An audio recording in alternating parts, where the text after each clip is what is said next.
All right.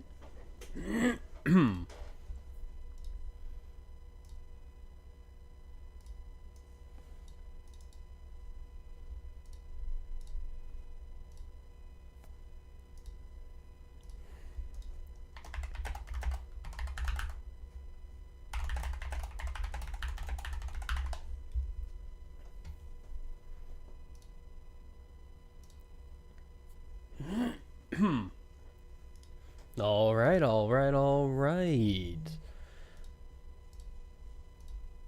Gonna see if everything is working.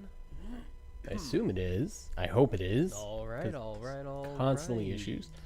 There are constantly issues. It's very annoying. Oh, hold on. Let me pull myself up here. Why is it not showing that now? Why is it not showing me? What the heck? No, there it goes. Maybe. Is it working? I hope it's working. Everything's a pain in the ass. Anyway.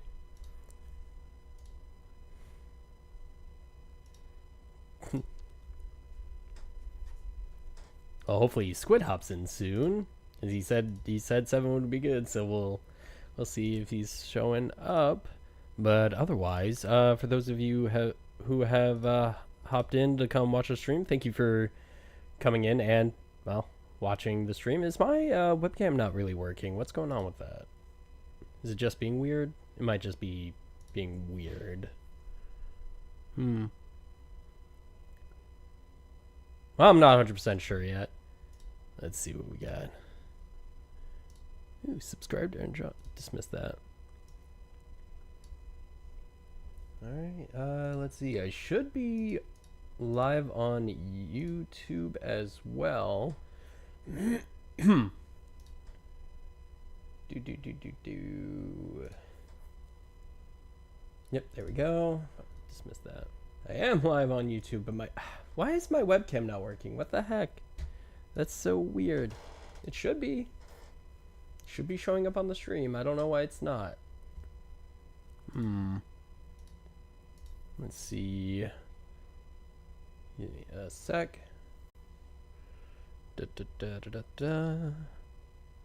Might try this again. Turn it off and turn it back on. Did it work? More or less.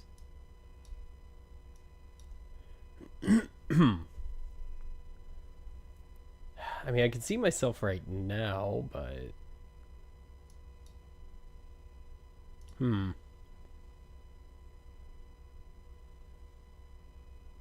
Interesting. I don't know why it keeps shutting off. It should be okay. I don't get why it's having an issue. It's having a conniption. Well, let me pop out the YouTube chat. See if anyone actually does show up even in there. Squid. Where are you, Squid?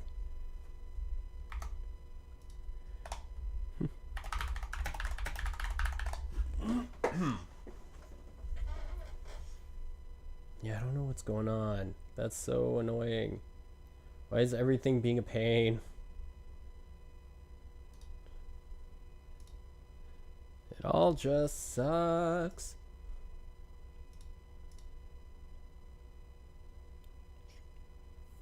Streaming really can be just such a pain in the ass. Well, anyway, I'm gonna check this out because I know Squid's gonna wanna talk about that. He is a known Curtis Yarvin hater, so hopefully something comes from that. Anyway, for anyone who's there, how are you guys doing? Everything going okay? You just chilling in the chat? Is it still not showing my webcam?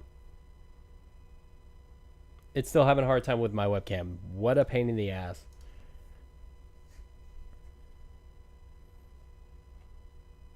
That's so weird.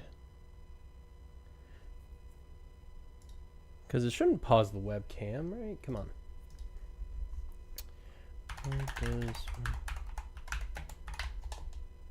It's because Discord's in like streamer mode or something.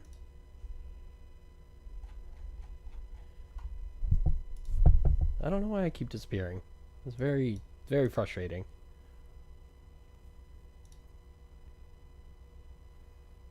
Let's see.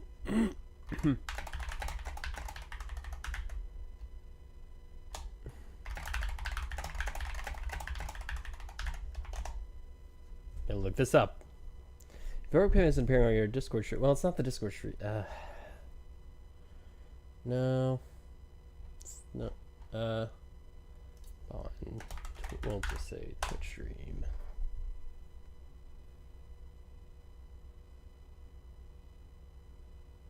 Yeah. Well, I don't want it. May not show up in Twitch stream using Discord if the webcam is already in use by Discord. Or not correctly configured to share with the webcam source. They should be. It's worked before, I'm pretty sure. Come on. What we got here?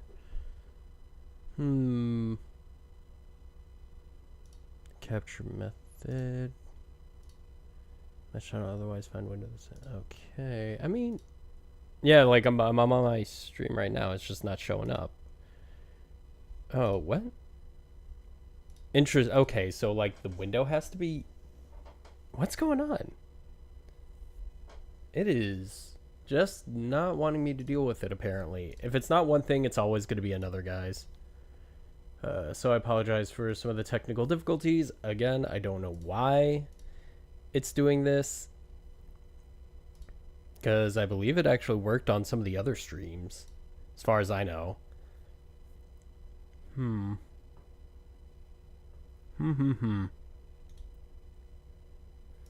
Properties. I'm gonna try something. Disconnect. Hop back in. Try to turn on the camera again. Pop it out, and it should just show up, right? Should just show up on the stream. Okay, now what? That's bizarre. I don't know why it's acting the way it is. But we will be getting to the video soon. Squid says he's going to be here.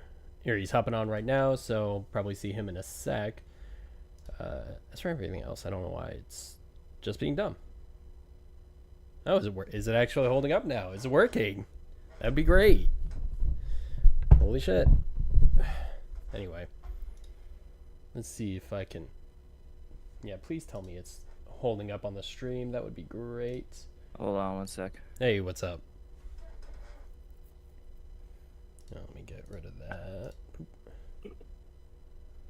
Can you hear me? Yep. Oh. Yep, I hear you loud and clear. I still cannot hear you. This is cringe. Oh, that's a Give me one problem. sec. Oh, wait, I know why. Voice video. I need to actually change it.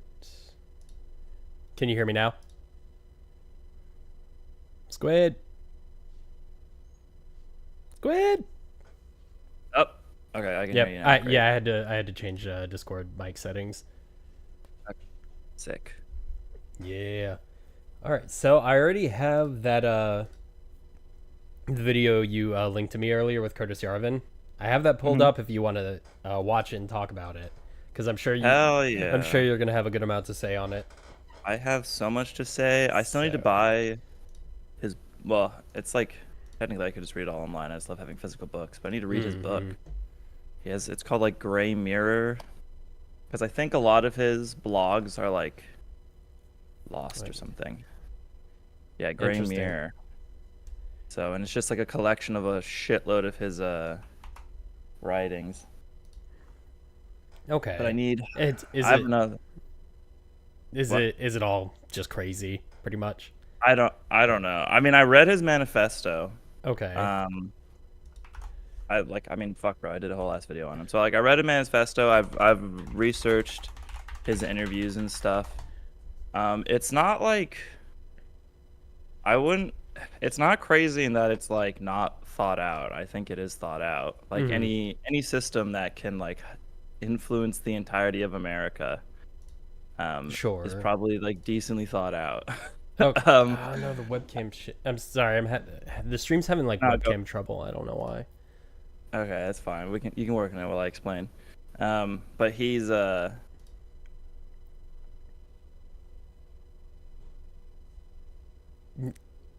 It. What is going on? It's not even. Wait, is it not even showing up on the stream now? What is happening? Yeah. Okay. So I don't know. Wait. What? What? Now it's not even showing. Are you still there? Did I? Oh wait. Did I leave the chat? Apparently I left the chat. That'll Yep. stop things. All right. So, wait. Turn on the camera again. Hello. Pop that out, and hopefully it'll be fine. And then share my screen so you can also watch the video.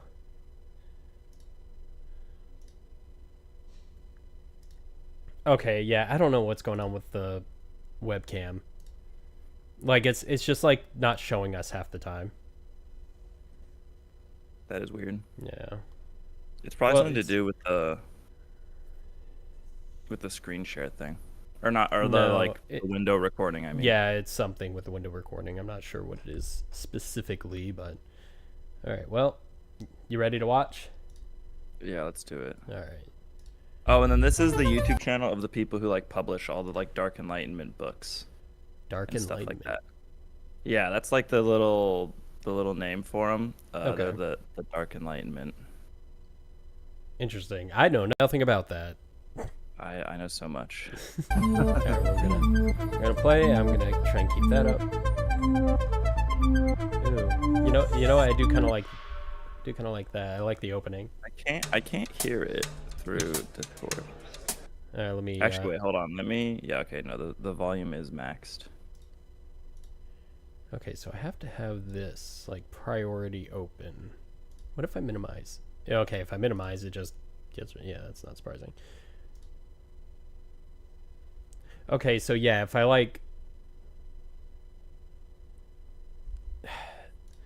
So the pop out screen I use to record to record us for the stream. If it's not like on top of everything else, then it goes away. Hmm. But then I guess can you just keep it on top of everything then? That's what I'm trying to do, but it's a pain. So like every time I go over to click to play the video, it's gonna turn off the window. Oh, Which is oh, so okay. weird. Yeah, I see what I you mean. think. Yeah, it's probably because it's like Discord itself in the background Yeah. is like minimizing itself when you do that. Yeah. This is why you need to become a second screen, Chad. That way this Well, one. I do have a second monitor. Oh, Yeah. So can we. you put? Could you put Discord on the second monitor then? Or like, is it on the second monitor? You know, I could try. Yeah. Give me a sec. Yeah, I would put it on the second monitor because then it won't be, like, even if it's minimized, you can still just go click on it again. Whoop, You know. There we are. Oh, hello. Goodbye. Everything just disappeared. What the fuck? All right. Let's see. That was weird. Let's see. Did that work? No, I don't think that. Oh, maybe. Nope, it's not working. That didn't work. Cringe. That's so stupid. Oh, I mean, I can do it like this, where I can just Well, then drag it's it. just double.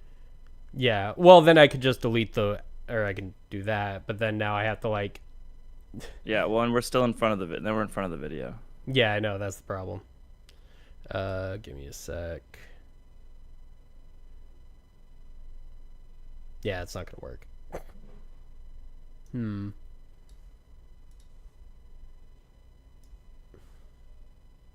You stay right I would there. just say what you should do is you should just record the Discord, probably, or just do like. I'll then figure just it out. Yeah. Yeah, we can figure it out later, but we'll work on this later, because I have an idea. Okay. But I just couldn't. Can you try to? Can you double check to make sure that when you're streaming your screen, it's streaming audio? Because I wasn't able to hear the. Yeah. No, it says desktop audio. It's going through. Okay, cool. Let's just start. All right. Oh, now wait. Now it's working. Everything's working. We good? All right. I still can't hear your stream. Let me double. That's gonna be in Discord. Let me It says I'm sharing the stream audio. Is it just too quiet for you? Here, let me turn it up. Because I don't hear anything right now. Okay, because I have it at max. Okay, that's weird. I'm just gonna leave and rejoin. All right. Do. All right, resume. I can't fucking hear it. Why can't I not hear it? Some of your settings. There shouldn't be anything. I mean, I can hear you, and Well, so it's clearly going to my headphones. I don't know why I wouldn't be able to hear it. And it's saying it's playing the audio. Pretty sure. We would need coffee. That way he could tell me if it's my problem. Yeah, true. That's true. Here, I'll just restart the thing. Oh, maybe it was because I was doing that. Can you hear it now? Yes, I can hear it now. All right, cool. Well, I'm not 100% sure what it was, but it's fine. Whatever. Turn it off. All right. What? Hello? Now I can't hear you. What the heck? What's going on?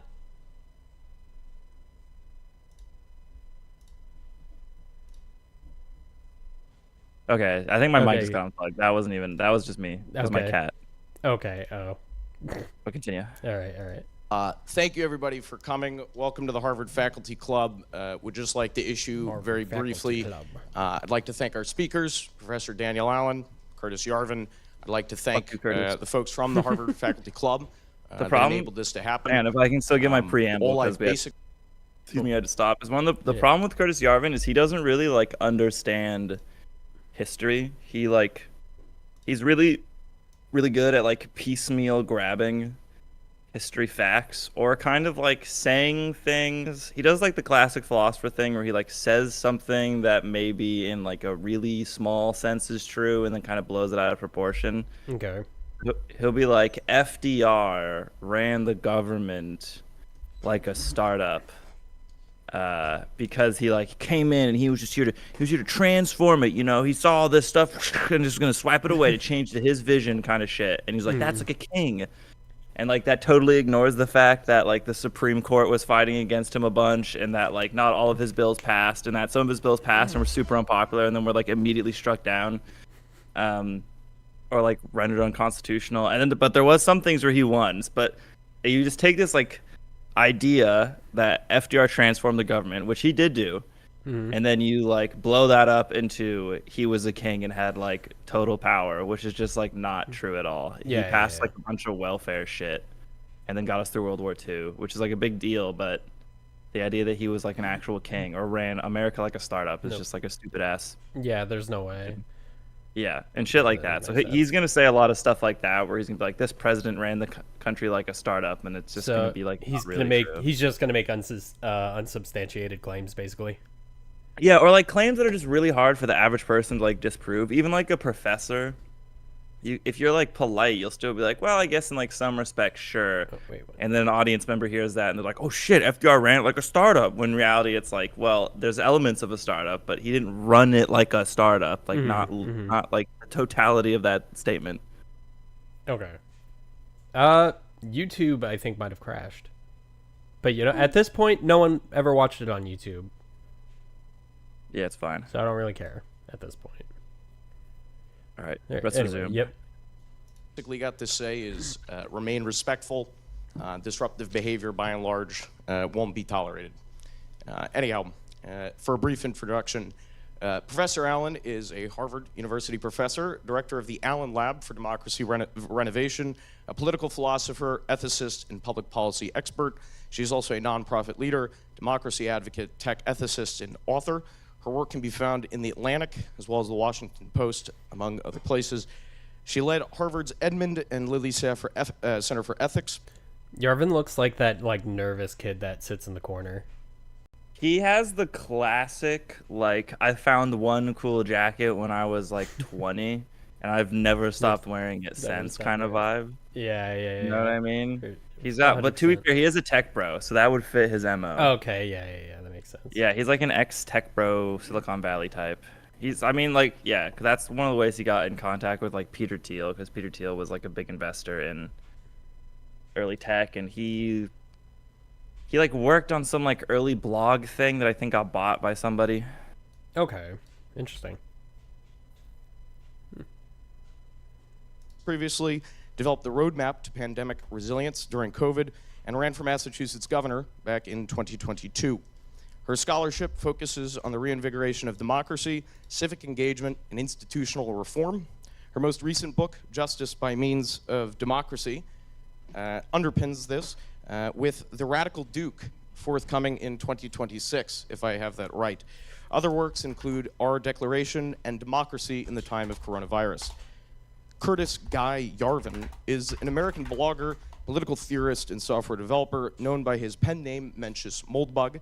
He attended Brown University and was influenced by Silicon Valley's libertarian tech culture in the 1990s and thinkers like Ludwig von Mises, Murray Rothbard, Thomas Carlyle, and Hans Hermann Hoppe. I just need to listen to him. Yarvin developed a critical stance against democratic systems, particularly after reading Hoppe's Democracy, the God That Failed, back in 2001. Okay, hold on, pause. I'm being validated right now because I was fucking triggered because people in the video I made in the comments were accusing me of not doing my research. And the one thing I was like, fuck, maybe I didn't do my research, was saying he liked Hop a lot.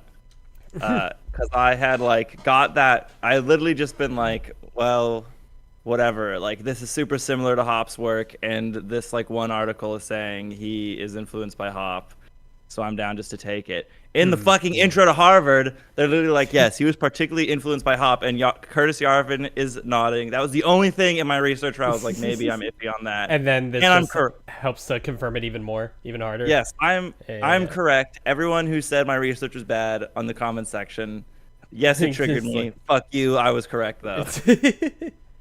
Yes, make sure you guys go check out Deadliest Squid on YouTube and also on Twitch. Yeah, everywhere. He does in fact have a whole thing. I have like a 20 or 30 minute video on Curtis Yarvin because fuck this guy. Yarvin is a founder of the so-called neo-reactionary movement, or the Dark Enlightenment, alongside Warwick philosopher Nick Land. He wrote the blog Unqualified Reservations, advocating for replacing American democracy with an accountable monarchy or corporate-style governance, critiquing liberalism as a pervasive system he terms the cathedral. In 2002, Yarvin found the Urbit networked computing platform. Curtis Yarvin published selections from his blog, Unqualified Reservations, with Passage Press in 2023, and published his first original book, Fascicle 1, Disturbance, with Passage. So I'd like to welcome both of our speakers for a spirited debate, and I figure we ought to get into the first topic. Very briefly, in terms of the format, there will be 2 resolutions, each which should last for about 30 minutes. With both speakers going back and forth. After those 2 topics are discussed sufficiently, closing remarks will proceed. So the first matter, resolved. The long-term stability and flourishing of our society is better secured by concentrated executive authority than by democratic institutions. Perhaps for a first statement, Professor Allen. Sure. Well, first of all, thank you, David.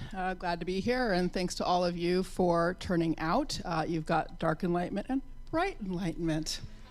Enlightenment. I'm looking forward to the conversation. Regular enlightenment. And I'd like to share a little bit about where I come from in answering this question. You heard in the introduction that I am a combination of Harvard prof and democracy advocate. Folks often ask me, what exactly do you do, Danielle, with all of those different balls being juggled? And the answer is simply I work on democracy, past, present, and future, with no question mark at the end of that. That's a focus I come by super honestly. It's a matter of family inheritance, for starters. My dad's dad, my granddad on my dad's side, helped found one of the first NAACP chapters in Northern Florida in the 40s. Northern Florida at that time was just pretty much the same as Southern Georgia. So it was super dangerous. Lynchings were on the rise. He took his life into his hands to secure the right to vote. On my mom's side, my great-granddad marched with suffragettes on Boston Common in 1917. My great-grandmother If we can just pause for a president of the second. League of Women Voters. What's I up? already have to say, rhetorically, not good for Yarvin to be like democracy bad, and then the lady across from him to be like, my dad was in a place where lynchings were common and he fought for the right to vote. Like already, Curtis Yarvin off on a rocky step when he opens his mouth and be like, that's cool and whatever, but fuck your dad. Like Yeah. In Michigan in the 30s. He'll And this never was recover because this whole- they from this whole believe that hour. empowerment is the bedrock I for human think he's gonna thriving get- and well-being. my assumption is he's So gonna get I was bodied, but fortunate then again, to Professor's acquire lecture, that not commitment debate, in so I don't view really know how much as to a do. young person growing up in my family. No surprise in that context, I took that for granted. I took democracy's value for granted as a young person. And of course, as I came of age, watched my own generation come up in the world, the question of democracy's value got a lot more complicated. I watched a real parting of ways, parting of experience. I have had incredible opportunities, immense privilege here in the cathedral. And as well, having had siblings as well who have thrived and so forth. Hang on, At the pause it. same time, though, Yeah. I hope he explains the I mean, it's an hour and 15 minutes. He'll probably get to it. My hope is Yeah. because if he doesn't explain the concept, I'll explain it because it is like a very, very, in my opinion, very like dumb, undisprovable, or like it's like disprovable, but it's like it's like abstract enough to where it's still kind of like hard to like get somebody out of the position. Yeah, hopefully I'm not gonna explain it yet, but hopefully he can explain it because in my opinion it's like very stupid and abstract. Okay. I gotcha. Yeah, I mean he'll probably try to. If I'll wait for, I'm assuming his explanation is gonna suck and not be very good because he needs to like obfuscate it, and then I will just give you the like actual what exactly the cathedral means. Okay. And like why it Oh matters. yeah, I And remember you brought it up with me before. I've told you about it, and Yeah. we'll have to get into some metaphysics to Oh, talk good. about I love it the too. I metaphysics. know. We're gonna learn about how the human brain works according to Curtis Yarvin. Isn't that exciting? According to Curtis Yarvin. Wait, is this gonna be metaphysics or like metaethics? Well, metaphysics is about how do we understand the world. Oh yeah. Okay. And so he has like I guess I'll just do it. I'll give you like a rundown real Alright, quick on the alright. cathedral, and that way you and I can be on the same page when he brings up his definition. So first thing, metaphysically, is that like the human brain, the way ideas work are like a virus. So do you know what's his name? The fucking one of the four horsemen of atheism, Richard Dawkins, that's his name. He came up with the concept he came up with the concept of the meme, which is like ideas act as viruses, and basically like if you read like the God Delusion, one of the things he talks about is how like religion is just like a super powerful meme for whatever reason. I know it's literally where the word meme came from. He invented it. Yeah. So Which it just got fucked. Yeah, except we just saw the internet took it and ruined it. So anyway, and so there's this guy named Deleuze who was around way before Richard Dawkins was, and he wrote a book called Difference and Repetition, where he talks about the differences between like repetition and what is it? It's like generality. Hold on, I can probably rip out a quote real quick. He says it in like the first sentence. All right. Okay, yeah. So there's repetition versus generality. And so repetition is like something being literally exactly the same, whereas generality is just something being like generally similar. Okay. And so he's trying to like distinguish these ideas. And basically he talks about how like the human mind, the way the human mind works is that it doesn't work through repetition. It works through like generality. And so like ideas transform and change over time. But also once you get to like the end point of an idea like spreading, is that it can like once it's generalized enough, this is not Deleuze, this is like Nick Land, it can like express itself in reality, like it can become a thing. So like if enough people think about how badly they want to live underwater, like eventually people will just live underwater because we've like we've manifested the idea. I don't know if you know like Rocco's basilisk. This is like the ultimate version of this. Rocco's basilisk is this like thought experiment of like It's like a really generalized version. Like, what if in the future there's a robot that, if you don't help create, will make a digital version of yourself and torture it for all of eternity? And basically, this caused people like enough stress where they've like multiple people have like become coders to help make Roko's basilisk real. That way, they won't get tortured for eternity. And so, but whatever. That's supposed to be kind of like the ultimate example of like something in real time happening because the idea is spreading. So, how does this relate to the cathedral? So, the cathedral is basically like liberalism as a meme, as an idea that is spread throughout society and permeated it. So already we now have a problem because we have constructed a concept of like mind viruses that don't need to be exactly the same. They just need to be like generally similar to where they're like creating a similar structure, right? Because they're not all exactly the same. Which is like another reason why this idea is kind of like dumb, because now you can have people who don't even have the same idea, but the idea is like tangentially related, and so now they're part of like the same thing. You know what I mean?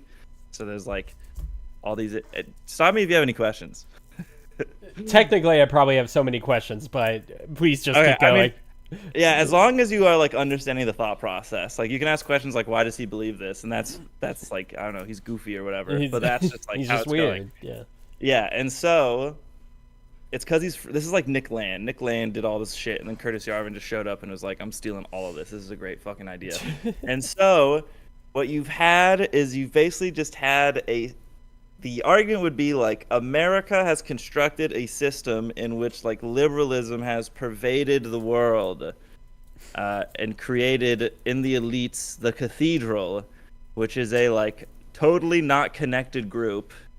The only thing that connects them is their ideology, because they're all kind of like infected with this general idea of liberalism. Okay. Okay. Yeah. All right. Why is this a problem? And so when he says the cathedral, he means like education systems, news, government, shit like that. Yeah. Why is this a Why is Big this a Brother. problem? Exactly. Yeah. So it's not even Big Brother, because they don't need to like know each other. That's why it's like the dumbest. Yeah. It's like the most annoying conspiracy ever. Okay. Because, I see what you're saying. yeah, because none of them, like, you don't even have to be in contact with anyone in the cathedral to be a part of the cathedral. Like, theoretically. Okay. So kind of honest. So somewhat like the organization Anonymous. In that No, sense? it's not even that. At least Anonymous, you have to sign. You have to like be a part of Anonymous. Like, to be an Anonymous, you have to say like, I'm part of Anonymous. Like, technically speaking, when I become a Plug in my lawyer. headset. Okay. Go get your headset all set up. Yeah. Come here. Come on. This is gonna be a little pain in the ass.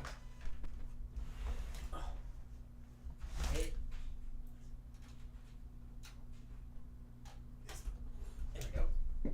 And let's hope this is long enough for me to deal with this. Yep. Okay. All right, now it's charging.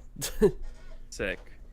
So like that's why you need to understand the cathedral is like extremely stupid, because you can be a part of it and like not even know what it is. Like, theoretically, once I enter the workforce as like a, you know, upper class lawyer or whatever, Yeah. I'm gonna be like in a position of power, and I will now be a part of the cathedral, because I'm a dude in power with liberalism as an idea, right? Like, I'm now part of the cathedral liberal agenda. So Curtis just wants to like forego all of that and just be like, yeah, there's one guy ruling everything. You've asked an excellent question. How do we go from, like, technically, Curtis Yarvin hasn't even identified a problem, if he has identified anything. Thanks for the gifted tier 1 sub. JC, what's up? Technically, Thanks so much. Technically speaking, no problem has actually happened yet, right? Like, we've just identified that there's like an idea virus that has made everyone in power. I don't know how he explains why it's everyone in power. It's probably something to do with like the education system or some other shit where that's like the pervasive force of idea of liberalism virus. So what's the problem?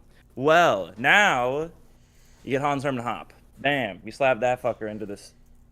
Hans Hermann Hoppe has the concept that the concept of, excuse me, decivilization, which is basically like the bigger the government gets, the worse civilization is. And so what happens is like liberalism supports things like welfare and like a stronger and like more public sector. Yeah. Yeah, like a bigger public sector, and just like taking taxes and then like reinvesting it into like whatever. Yeah, it's just social programs and the like. Yeah, exactly. But the problem is, according to Hans Hermann Hoppe, is that this is like a like power breeds power. So it's like the government's just going to keep getting bigger and bigger and bigger, and it's going to keep taking out resources. And because capitalism is awesome, this is going to like lead to a less efficient society of people with less money, and like it's just going to get worse and worse and worse as we drain more resources from society. Okay. And this is going to be like de-civilizational, to where like society gets worse and worse and worse over time, which is just ignoring the fact that society's only gotten like better. But whatever, like despite what Hans Hermann Hoppe might say. And so in order to stop this, is you need the libertarian monarchist, or the CEO president, who from like the top down just like destroys, you know, like all of the government and forces it to stay small. And that's why you want a CEO, because you want a guy who just like runs the government efficiently. And then what exactly the government does, he said it at one point. I forgot exactly what he said, but the government does just like very little. It's like a minarchist state.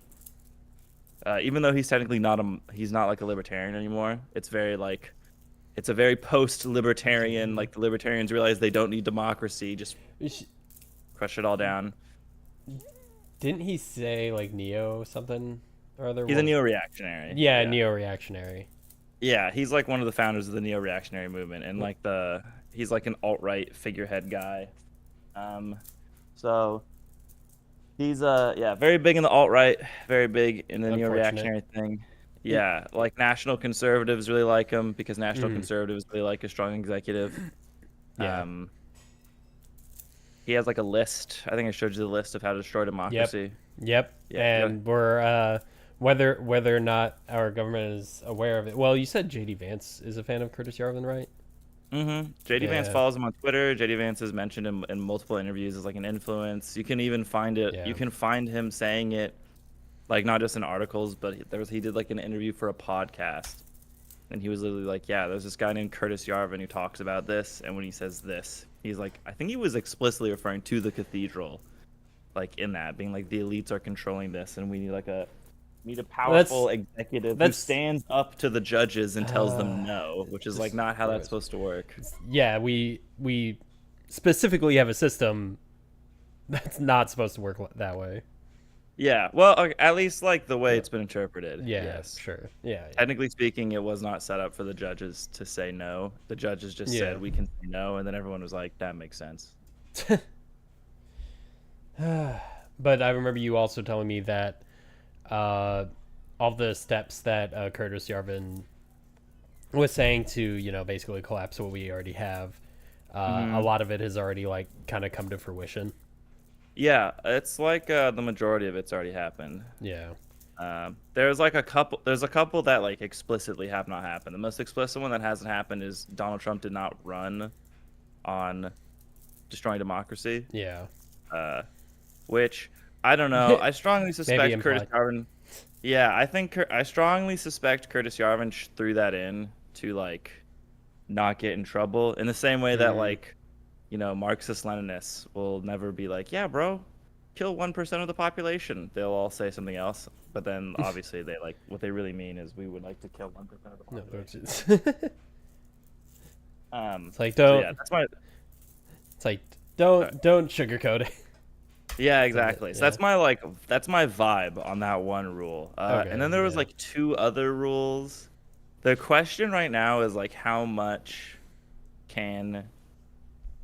far is Trump gonna get in like ignoring judges? Like how far can he get in that? Because that's like a pretty important one. Because like The main issue is that we're just finding like the executive is the thing that executes, right? So Yeah. it's like, how do you like the now everybody's like, well, how do you even punish the executive? Like, what the fuck? When it just goes AWOL, like, what do you do? And the answer is like, oh, fuck. You know, a parliament is starting to sound pretty nice at the moment, Well, but like, but not that I would know enough to determine that one way or another. But yeah, I think it's more just like a flaw, or it's not. It's just like the problem is that he's managed to co-opt Congress. Had he not been Yeah. able to co-opt Congress, it would have been fine. Like Yeah. the founders like specifically set up the three branches to like compete with one another. Yeah. So what happens when like the executive manages to make one of the branches his bitch? You're just like like it fucks up the whole system. Yeah. And Yeah. there's not really like a way to fix that. Like even in a parliamentary system, like let's say like in a parliamentary system, all that would happen is Donald Trump would would just be be the prime Prime minister. Minister. Yeah. Yeah, that would be it. That'd be like the only difference, at least in my opinion. So. Though There we go. he would probably have less. Well, as a prime minister, will probably have like less executive powers. I'm assuming, but I'm not sure like the specific role of a prime minister, and the role might be different between different countries. So. It's the only basically in other countries there's just no executive versus legislative. That's just like one body. Yeah. Like there's not even really there is like a judiciary, but they can't overrule the legislature. It's just like that's it. Gotcha. All there is. It's just the legislature. Gotcha. I mean, I so if get. anything, no go. I was actually having a discussion yesterday with people in the Aurora debate server, where we were. It was brought up like different systems of government. It's like a system of governments, at least partially, is going to be as strong as its leaders, or is not necessarily as strong as its leaders, but like it's influenced by who the people are. And there's and then there's different forms of government that make it less likely to be influenced in one direction and stuff like that. Yeah. Hence our system that we have. Yeah, like the American system is the most like heavily divided of like all the like democratic republics that exist because we have the three branches of the federal government, and then there's also the state governments, and the state governments also have their own three branches of the executive, legislature, and judicial. So we're like the most. That's why we're a lot of the times people are like we're behind the times. It's because like our system is probably like one of the slowest Yeah. systems, which is obviously like good and bad. Like Yeah. it's good, frankly, right now, really fucking good. That it's It's like true. slowed. That it's like slow because it. Like if it was Considering what's if going it on, wasn't yeah, as slow, like there was no state separation of state and federal, and there was no like separation of the powers, Donald Trump would just fucking he just tunnel right through everything. That's one of the problems when you have like Hitler. That's like yeah. the major flaw of like the parliamentary system is that if you get a figurehead like a Hitler or like Mussolini, suddenly like Mussolini took over Italy in like 2 years because he just like went up there and nobody voted to kick him out, and he was like, all right, well, guess I'm king now. Like, you know, basically I'm just king now. Fuck you. And then like whereas some of them supported him. It was basically like, well, he had a bunch of fascists in the Yeah. parliament already. Okay. And then he just went up there and he was like, the amount of effort, like if I put even the time, like 1/10 of the amount of effort into unleashing fascist violence that I've put into holding it back, like Italy would collapse. Was basically what he said, which was like basically a bluff. Like probably would not have happened. But everyone in Parliament, but then, you know, when you say that and then all the fascists in Parliament stand up with their batons, and then Mussolini throws the fucking book down, and he's like, only one person needs, because he was the prime minister. He's like, only one person needs to raise a problem, and you can start a trial and impeach me. And like, not a single person did it because they know if they're the one person who does it, they're gonna get fucking beaten to death in the street as soon as they walk outside. Yeah, that's pretty fucked. Yeah, so forced under coercion. Yep. So then he just takes over. Yeah. So whereas which I guess is kind of what's happening with Congress, because obviously Trump and his administration have like threatened so many people. Well, that's like a part of it, but it's also like the thing though is that like but the problem was like the judiciary couldn't just say. No, I think you're lagging a bit. Oh, am I? You Wait, were. like, You were. okay, are we good now? I think so. Yeah, yeah. Okay, but like under a prime minister, like under the way that like England works, right? Coffee. Yo, what's good, guys? Hey, What's hey, welcome to. We only got 5 minutes in. I had a lot to say, but yeah. Yeah. But the way like a parliamentary system works is that like there just isn't. There's no like checks and balances. It's just parliament. There's no checks and balances on parliament, right? So like Mussolini could have just said like I'm gonna make this law now, and the judiciary is like, I guess he's making the law now. Whereas at least in America, Donald Trump's like I'm gonna deport this guy, and then one of the branches of government just goes like no, like you can't do that. Like it doesn't really matter what you want to do. Like yeah. The so problem is like, people are still being sent out regardless, right? executes. But the point would be like at least under our system, theoretically, arrest Trump at some point or like hold him accountable. Whereas under a parliamentary system, it's like once you have a guy who's just in control, then it's he's just like, yeah, you're just done. He's just in control. Yeah, that's true. That's fair. There you go, bro. You just got like a whole fucking. I just got a whole civics lesson.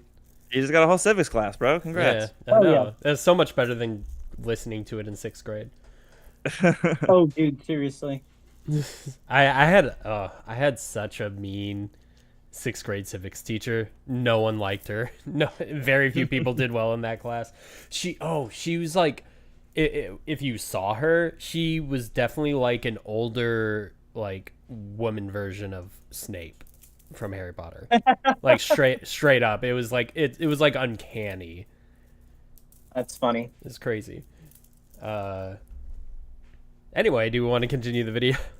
Hey Trish, what's up? How's it going? We haven't even like started it. You didn't even miss anything, Coffee. Welcome like in, one Trish. person. The lady did her intro saying she supports democracy, and now we're gonna do courtesy Arvin. Like you haven't even missed anything. I have cousins, kids I used to run around the streets playing football with who aren't here any longer for all the hardest things: substance use disorder, incarceration, gun violence.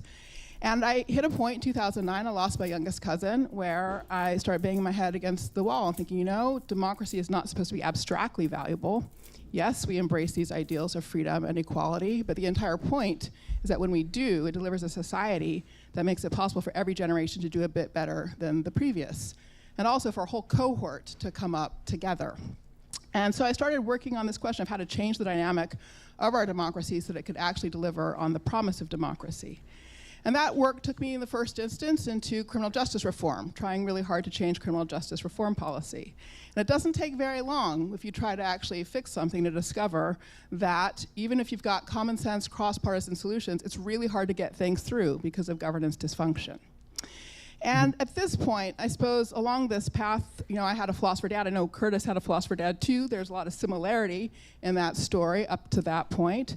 Up to that point. Ways. Curtis sees like, this kind of moment in American experience, and he says, look, people, the whole history before 20th century, it's all about absolute monarchs, absolute rule, delivering for people. It's about absolute monarchs who operated in a context of belief in racial hierarchy.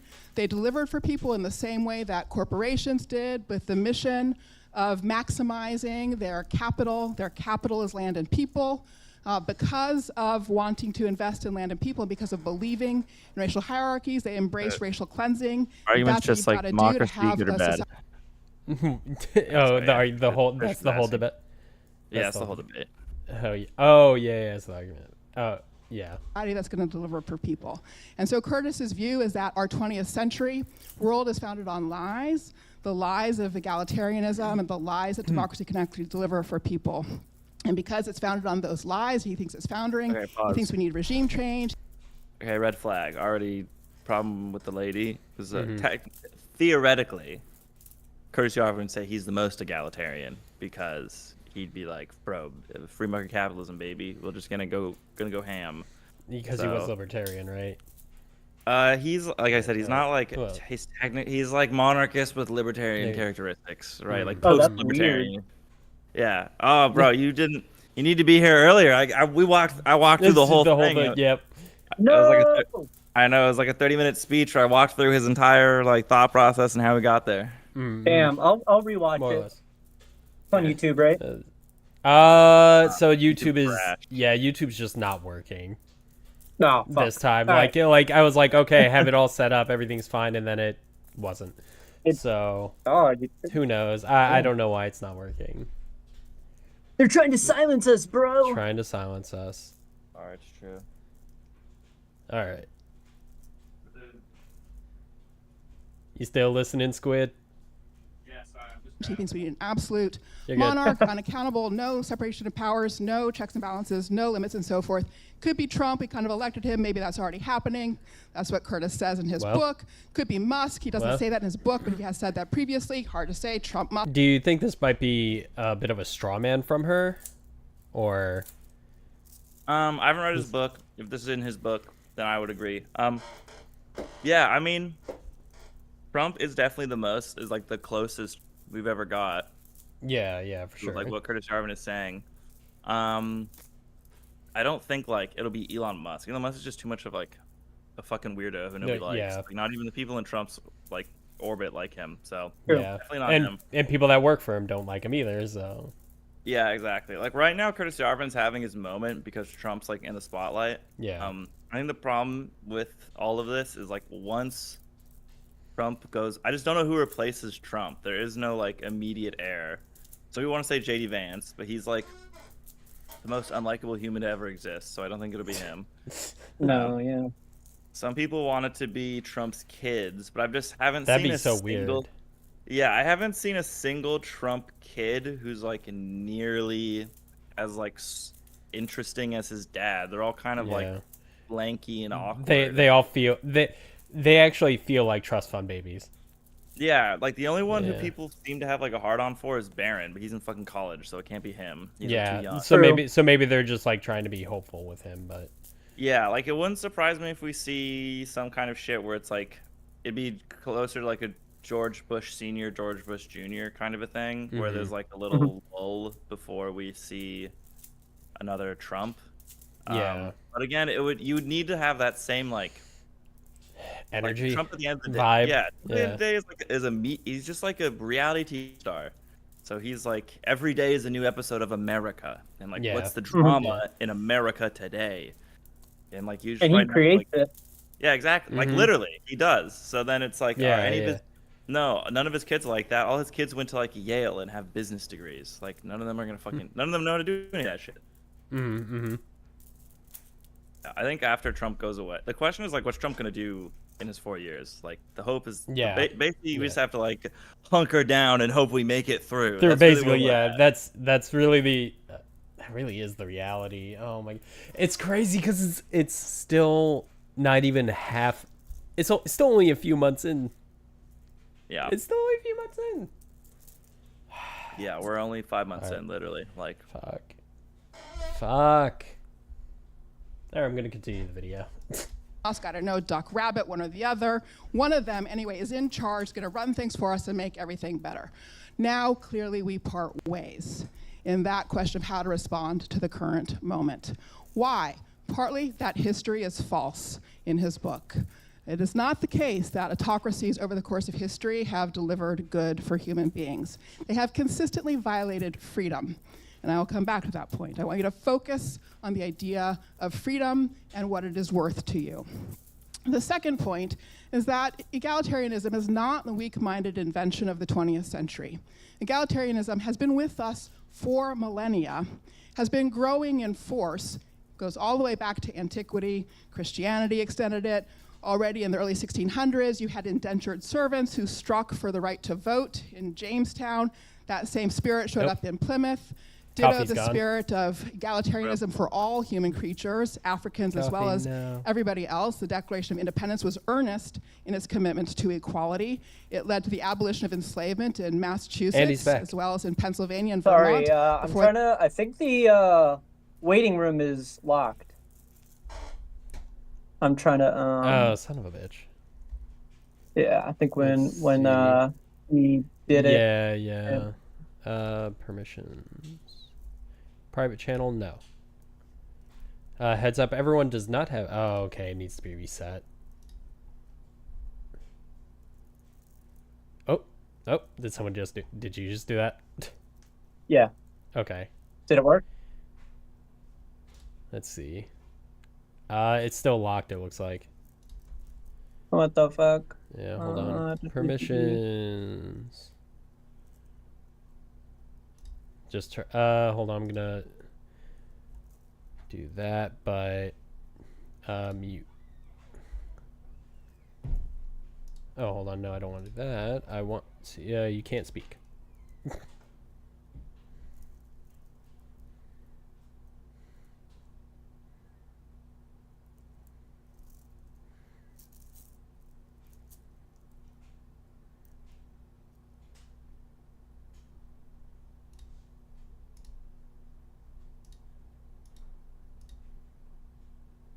Do do do do do. What the hell? How's it not working? Hold on, I'm working on it right now. Interesting. What a pain in the ass. Yeah, no, it's we don't want it to be private. Save. Okay, now it's public, quote unquote, and people should not be able to talk Finally. when they're net. Give me a sec. Finally. Finally. And technology once again. Hello, Seffi Bunny. How are you doing? Thank you for hopping onto the stream. Once again, we're still trying to iron out so many of the bugs. It's frustrating. But currently we are watching a video of a debate between Curtis Yarvin and Professor Danielle Allen. Currently just waiting for anyone to click the link below the stream, and that'll put you into the waiting room where we can pull you into the into our Discord channel, and we can maybe debate on one of the topics that is up on the board. So if anyone wishes to, I guess, take us on, obviously we're gonna avoid dogpiling as best we can, and yeah, feel free to come up, chat with us, see how it goes. But in Come on in. come on in. Otherwise, we are just gonna continue watching the video. So please enjoy either way, and we hope you stick around. Did we fix it? Can we continue the video? What? Sorry, did we fix it? Yeah, I think we fixed it. Yeah, we got it. All right. I have no issues with Let's any go. of this. All right. By the end of the Revolutionary War, Rhode Island had already objected, or rather rejected, racial hierarchy before the Revolutionary War. In other words, it is not a weak-minded idea of the 20th century. What it does, rather, is reflect the claim of ordinary people to freedom. That's all. It's that simple. That's what egalitarianism means. Freedom is both the power to steer my own life in my private circumstances and to contribute with others to steering the public life. Sorry. Trish Mob, who is Garcia, and why are they making a sequel to his movie?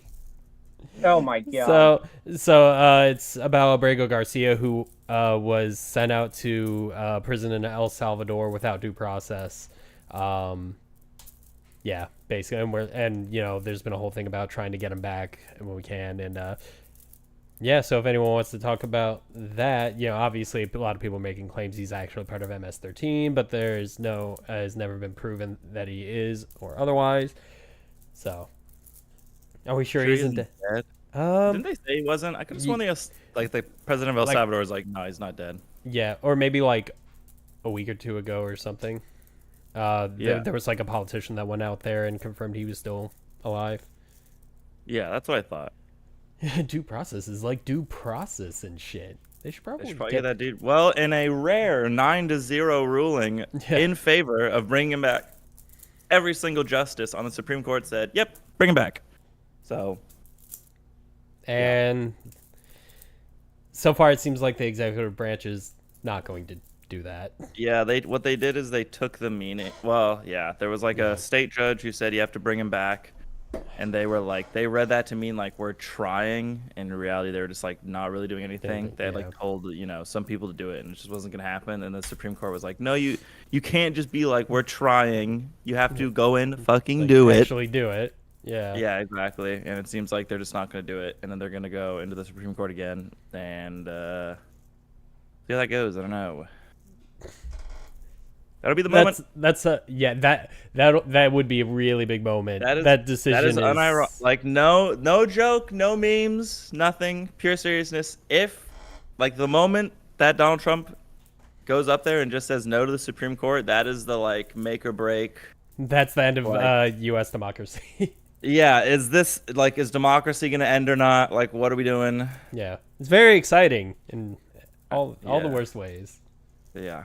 But pro tip: it only takes about 2 or 3 years to become a citizen in France. Tick base. Yeah.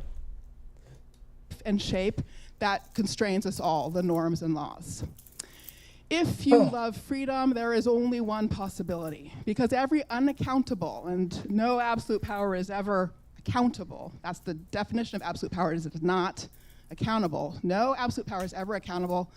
Absolute power inevitably corrupts, tramples on, persecutes freedom. So the question that we have right now is not whether to have democracy and the protection of freedom, but only how to have that. The only question is, can we redesign our institutions to achieve that?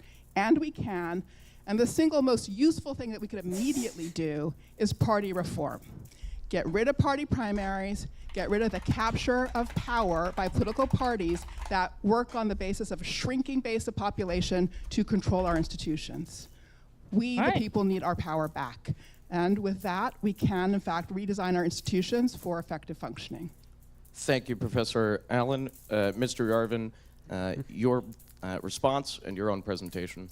Well, first of all, I'd like to thank everyone who made this event possible. Professor Allen, of course, showed a lot of courage here and a lot of hard work.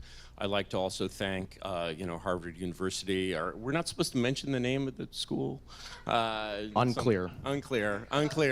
I'd like to thank everyone who made this possible, including the school where we are, including Passage Press, my publisher, including the John Adams Society, woohoo, out there in the public. And yeah, I think it's sort of a great opportunity to kind of test my views against Professor Allen. I guess I would say, I grew up in a sort of very different context. I grew up inside what's called the deep state sometimes, because my father was a foreign service officer and my mother worked at the DOE, and my stepfather actually worked on the Hill for many years, and now teaches at Hopkins SAIS. And he worked for Biden actually for a while. And when I observed sort of the underbelly of this system from the inside, it did not seem to have very much to do with the kind of abstractions that Professor Allen talks about. And so in a way, I have kind of two preliminary responses to Professor Allen's narrative. One is that, reading her book, and I was reading, Democracy is a Path to Justice? Is the Other way around, my friend. Justice is a Path to democracy. Justice by means of democracy. Justice by means of democracy. And reading that, I was sort of like, it made me feel like I was reading, in a way, a work of Islamic history that was written by a Muslim. And I'm like, because this is someone who believes entirely in the system that she's describing. And so, not to, of course, have any negative discussion of the Muslim faith, but the thing is, if I'm reading a Muslim history of, say, the Abbasids of Damascus in the 9th century, written by a Muslim, I expect them to be very concerned with, is this the true caliph? Is this the real Islam? And so on and so forth, none of which, as a non-Muslim, are questions that really relate to me. And so when I read, for example, A Justice by Means of Democracy, I sort of notice every chapter starting with, there's no God but Allah and Muhammad is his prophet. And I'm like, I get it. What's that? No, I was just reading Steffi Bunny. Second term Trump scares the shit out of me. Look, man, accelerationists might be having a decent time right now. Yeah, the accelerationists are winning. I don't. Violence is not the answer until it is. You know what I mean? That's how it goes. It's like the French Revolution, American Revolution. Nah, I'm the radical though. I'm the radical on that one. I don't know. I don't know the other guy's opinions. I thought about it deep and hard. So Wait, if it comes to that. yeah, no, I Yeah. literally have thought about it extremely. I thought about it, like, extremely intensely, for a while, and I was like, okay, I have like, it was basically just like, if I'm like, is democracy worth like killing somebody over? And I was basically just like, yeah, okay, I would agree, yes, it is. And so I was basically like, swings, like the swing at the democracy, I don't think needs to be like successful. It just needs to be like an actual attempted swing at democracy. So even like, let's say Trump violates due process or whatever, if he just follows the courts, then I don't really care, right? Like, as long as he plays within the restraints given Yeah. of the game, then I'm fine with that. And I'm like, don't get crazy yet. But like, if the event happens and he just tells the Supreme Court to fuck off and he's gonna do whatever he wants to do, then I'm like, okay, like, There might this be a is problem now, there. it's not just a problem. This is like a deep fundamental swing at the thing that is worth killing over. So like, then at that point, I guess yeah. apply that Second Amendment right. Yeah, literally. Then suddenly it like makes sense why the Second Amendment exists. Yes. Let's see, Trish Mop. I couldn't be bothered to be mad at politics since I've been vouching for cane fighting to the death in the retirement home for presidency for ages, but no one wants to see old people argue. People want entertainment. Exactly. That's exactly what we're providing here. So, so boys, get your canes ready. Yeah. All right, Which you believe in, but these abstractions seem uncorrelated with the realities. And what this reminded me the most, besides this observation about Islamic history, is it reminded me of one of the books that I really learned political philosophy from, because I'm an adherent of what's called the Italian school of political philosophy. And there was a great introduction to this, which I found by chance in a used bookstore, which is James Burnham's The Machiavellians. And The Machiavellian starts with, I think, one of the great political essays of all time, which it is a takedown of Dante. And it is a review of Dante's book, De Monarchia. And Burnham, who was at the time metamorphosing from a Trotskyist into a neocon, and he was one of the first to make that transformation. This book is written in 1940. Looks at this, he reads De Monarchia, which is a book of political theory by none other than Dante, and he summarizes the arguments of De Monarchia in a way that sort of describes these kind of very lofty abstractions. And then he's like, all right, you can't even process these abstractions, let's process the reality. And so the reality is, instead of talking about abstractions, what Dante is really talking about is the conflict between two political factions, known as the white Guelphs and the black Guelphs, I believe. And all of these abstractions are basically Dante's way of saying, I forget if this is the white Guelphs or the black Guelphs that Dante is a member of, but it sort of reduces to a very specific set of political behaviors. So I think when I looked at sort of the reality in which I lived, I noticed sort of abstractions like democracy that are used in ways that, seem very, I think tendentious is not too, difficult a word. And so, for example, when I read Professor Allen's, definition of democracy, she seems to define democracy, almost the word, the symbol, as a good.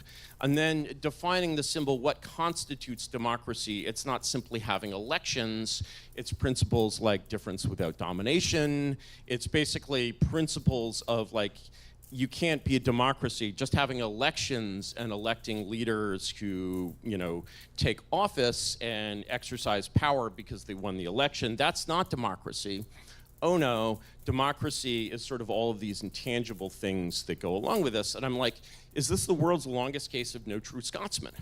Because actually, if I'm going about to defining a Scotsman, I might say it's someone who was born in Scotland or someone who's a Scottish citizen or sort of simple cases like this. And when I define democracy, I'm like, there's a very simple question. How democratic is this country? And my answer to that is simply taking this not, going back and separating the is-ought distinction and saying, I'm like, how much power do the voters have? If the voters have no power at all, for example, in the EU, they'll frequently talk of the democratic deficit, indicating that actually the parliament, the European Parliament that's elected by the voters, is almost entirely symbolic and has no power. And actually, the real Europe is run by the European Commission, which is accountable to nobody, like the Supreme Court. And so actually, or like Harvard. And so, what we see people defending when they defend democracy, so-called, is they'll use terms like civil society, or they'll say our institutions. And these things seem to me to have nothing at all to do with giving power to elections. So, for example, I may be somewhere in the book, but I did not find any recognition in Professor Allen's book of the fact that the House of Representatives, the so-called home of democracy as defined by the founders, has a 98% incumbency rate. Or that if you're a freshman representative in the House of Representatives, you start at the very bottom. And so actually it seems to me that if I look at the real Congress, this is actually a buffer against democracy, against populism, as you might say, because when I hear the word populism, I view that as a synonym for democracy, and no, I don't think of it as a good thing. And so actually that difference over the meaning of the word democracy seems to me to be what we should focus on tonight. Professor Allen, your response? Well, I could never do a debate like this because it's like a ton of words and there's no way I'd be able to like keep up with it and respond to all of it in one go. Same. I No. mean, if you want, I will. Well, you're good Yeah. at it. Like that's like Coffee and I were just like, can we just have a discussion? Can we just ask questions of each other? I have a Well- whiteboard right near me Yeah. ready just to mark jot it down notes while Right. I'm talking. I mean, like this is one of the problems with like this style of debate where it's more just like two like speeches at one yeah. another. Yeah. Yeah, exactly. Where hate you it. have to like bring up like a good debate is like a point by point analysis. So really Yeah. the first like point that they should have stopped at was probably like, well, what exactly do you mean by like the Machiavellian Italian school? Like what are you talking Yeah. about? Like so Wait, is this kind of a formal debate? it's supposed to like not it's not like a formal debate, but it's supposed to be like a debate about democracy. Okay.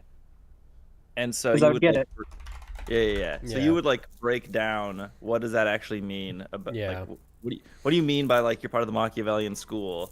Like are you just like lead with fear instead of love, or like what do you mean? Like cuz even saying you're like Machiavellian is kind of like abstract and already like weird. So we could like maybe get into that. That'd probably just be like one sentence, right? Like he would just give you like a brief descriptor. Yeah. And then the next thing you would bring up is how, like, I mean, you can anecdotally say that, like, some people in France are upset about the EU. But the idea that France has, like, no power over itself is just, like, obviously stupid. Like, what an Yeah. asinine thing to say. Like, good Lord. You're just stupid. Second thing you would say is when bringing up that the House of Representatives is a buffer to democracy, you acknowledge that's true because it's not a direct democracy, it's a representative democracy. So the representatives are supposed to kind of like take the abstract ideas of the voting populace. So the voting populace goes to the rep and says, less taxes, please. The voting populace has no fucking clue how that works, right? They're like farmers or whatever. They know how to farm fucking wheat. So you go to the guy who who is specialized in politics and you say, lower my taxes. And he goes, got you, buddy. We're gonna go lower your taxes in the house. Great. They go up there, and then like theoretically they filter out kind of like dumb ideas that the populace has, because sometimes the populace is stupid and has they vote for Trump, right? Like sometimes the populace is just dumb, and so you have a government that's like, let's try to make sure that when the population is stupid, we don't have to do what they say. It's like basically one of the goals, right? So you do just acknowledge, but it's not even like a bullet to bite. Like anyone with like the most basic understanding of civics understands that the founders were like super scared of majority rule. So yes, there is like a lot of things against democracy, but that doesn't like stop you from being a democracy. It's not how that works. Yeah. And then the other thing you'd point out is that like just because 98% of the House of Congress just like keeps getting reelected, this is not indicative of like a non-democratic process. Like nothing. Oh. Right? You know what I mean? Like nothing is Yeah, like there's just no like that you can't get any information out of that. You know what I mean? Like, wow, politicians who are good at their job get reelected. Crazy. Wow, whack. And then you're like done. So, yeah, that would be like my point by point discussion. At least like the beginnings of it, because obviously I prefer to go point by point, but you can't do that. Yeah, no, it's a lot. Like at some point, my eyes just start like glazing over a little bit. This is why I'm the theory guy. This is why you're the theory guy. This is your show. Well, like when Coffee and I were watching the like 1v25 Jubilee thing, like we went on, we're pretty good going into that, but this is your field. Exactly, bro. Yeah. I know what Curtis Yarvin's about. I know about like why the government exists the way it does, or like at least the general like outlines of it, you know? So when he says some shit like, "Did you know the House of Representatives has anti-democratic aspects?" You're like, "No fucking shit, dude." Yeah, I read the Federalist Papers. Correct. Yeah. All right, let's continue this. For starters, I appreciate so much that you've understood that there's conviction in my book. You're quite right that there is conviction in my book. Nihilistic narcissism is not my jam. Maybe yours. It's not my jam. Shots fired. Wait, what? No, it's just like it's just like a red flag for a debate. Like if you like in your first response, you're like, you're a narcissist. That's just like a bad. It's a bad luck. It's a bad luck. Yeah, I would understand why the guys decided to upload this as like their first video. Like that makes sense. If the lady's just gonna get like, I mean, yeah, it's fine to be passionate, but you just can't get like whatever snarky. Yeah, I'm going to suspect Curtis Yarvin's gonna win. That's gonna be my hypothesis going forward. But yeah, I remember not too long ago you were saying he's gonna get bodied, but. Then I said I hoped he was gonna get bodied. Okay, yeah. But then well, remember, sure, and then I paused it. Yeah. Yeah, and then I paused and I'm like, red flag. She's already saying he's anti-egalitarian, and now it's like she's insulting him. I'm like, okay, I don't think she really. Yeah. I don't actually think she knows his position. I feel like she came in with like her pro-democracy arguments, and then just that was about it. And then that was it. She probably doesn't really understand like Curtis Yarvin's weird ass worldview. Mm-hmm. Well, I guess we're gonna find out. Yeah. So, let's talk about democracy. Yeah. Let's not break down what you said. Let's just be like democracy. Well, I mean, she might be doing that, but still, it was funny that she said that right after what you said. Yeah. Yeah. Specifically, and in order to do that, we have to dig deeper into the meaning of freedom, and also. Never mind. She's not. Is she? Do you think she's gonna address what he said? I mean, technically, he said democracy and populism are the same thing. Yeah. So maybe, but I do feel like she is about to pull literally the No True Scotsman that he brought up, and she's gonna like tack on a whole bunch of bullshit. This is the squid prediction. Yeah, that's my hypothesis. I mean, I don't know. Like, she's a fucking Harvard professor who teaches about democracy, so theoretically, she should have the best arguments. But like, the problem is the best argument for democracy is like really boring. You're basically just like. It seems to like be the most stable and make the most good things, and like that's what people don't want. People don't want that argument. What they want is to be like, you have a fundamental right. They like to life, liberty, and property. They love the rhetoric. Yeah, exactly. And I mean, look, I'm down for the cool rhetoric. I'm down to be like, democracy itself is like the beautiful beacon that guides the modern world into like. You know, a greater age and all that other shit. I'm down to like go down that rabbit hole. But if you sit me down, you're like, why do you support democracy? I'm like, well, it's super stable. It makes people really happy. Yeah. It made like the most successful countries in the world. So that's it. If it failed miserably, I would have not been in favor of it because it would have failed. Yeah, fair enough. The meaning of equality and precisely what it is. They want performance, not actual politics. As I begin to do that, let me though also say, I also think there's a problem with the incumbency rate, for sure. Why did I highlight party reform? precisely because we don't really have competitive elections any longer. So I agree that in many ways our democracy is not functioning to the standard of democracy. Again, that's where we agree. The divergence is in whether the question is regime change to unaccountable CEO monarchs, Trump and Musk, or renovating our democracy. Now, again, back to the root and to the meaning. One of the things that Mr. Yarvin likes to focus on and insist on is that human difference is fundamental and that we should organize our way of thinking about society based on structures of, again, racial hierarchy. And he introduces DNA. Why would you do that? Straw man. Okay, she's gonna lose. Is she- No, he's like brought it up before. Like let me put it this way. It's such a like tiny part of his worldview that I didn't even mention it in my video because I was like, there's like nothing about this. The vibe that I got was he mentioned it in like one fucking blog post.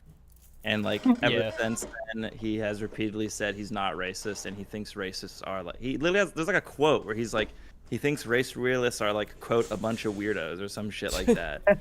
So, I mean, at least he has that going for him. yeah, exactly. Like, is he racist? Like, maybe, but I don't, it's just like not a big enough part of his worldview to like matter. And then the other problem is like, frankly, in the modern age, it's just, unless they're like Richard Spencer and he's literally being God. Yeah, unless it's like Richard Spencer being like, to be white is to be a striver, to be an explorer, right? Unless I forgot he existed. What? I forgot he existed. Holy shit. Yeah, he's like a liberal now. I don't know. He's Really? going through. Hold up. Yeah, he's going through like a weird ass transformation. Like, unless it's like that blatantly racist, nobody gives a fuck. Like, I'm sorry. Like, even like he's just not blatantly racist enough where I think this is gonna like stick. And I'm pretty sure he's. What it kind of. Oh, go ahead. No, I was just gonna say it's just so easy to be like, I'm not racist, so this doesn't apply to me, and then you're done, and then like the conversation's over, and she's gonna be like, oh well, actually, in a blog post, and he's gonna be like, I was unclear in this blog post, and I've since condemned it, and here. She's focusing on the wrong thing. It's not the main Yeah, she point. is. Yeah. Yeah, It exactly. The main point. Now go. Yeah, it feels I've been like. talking too much. Here. I mean, right now, just from the little that they've shown, it feels like someone who would be more so like a politician in a debate, and Curtis Yarvin would be chronically online. Yeah, no, Curtis Yarvin is way more debate bro than this lady. Like, Yeah, it's not even a yeah. question. He's way more debate brained. I don't like the fact that she has,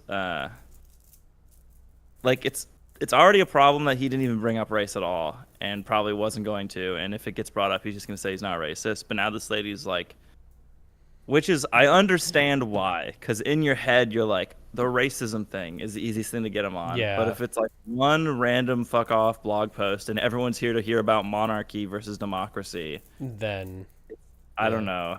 I think she's gonna fuck up, but whatever. As the proof of that point.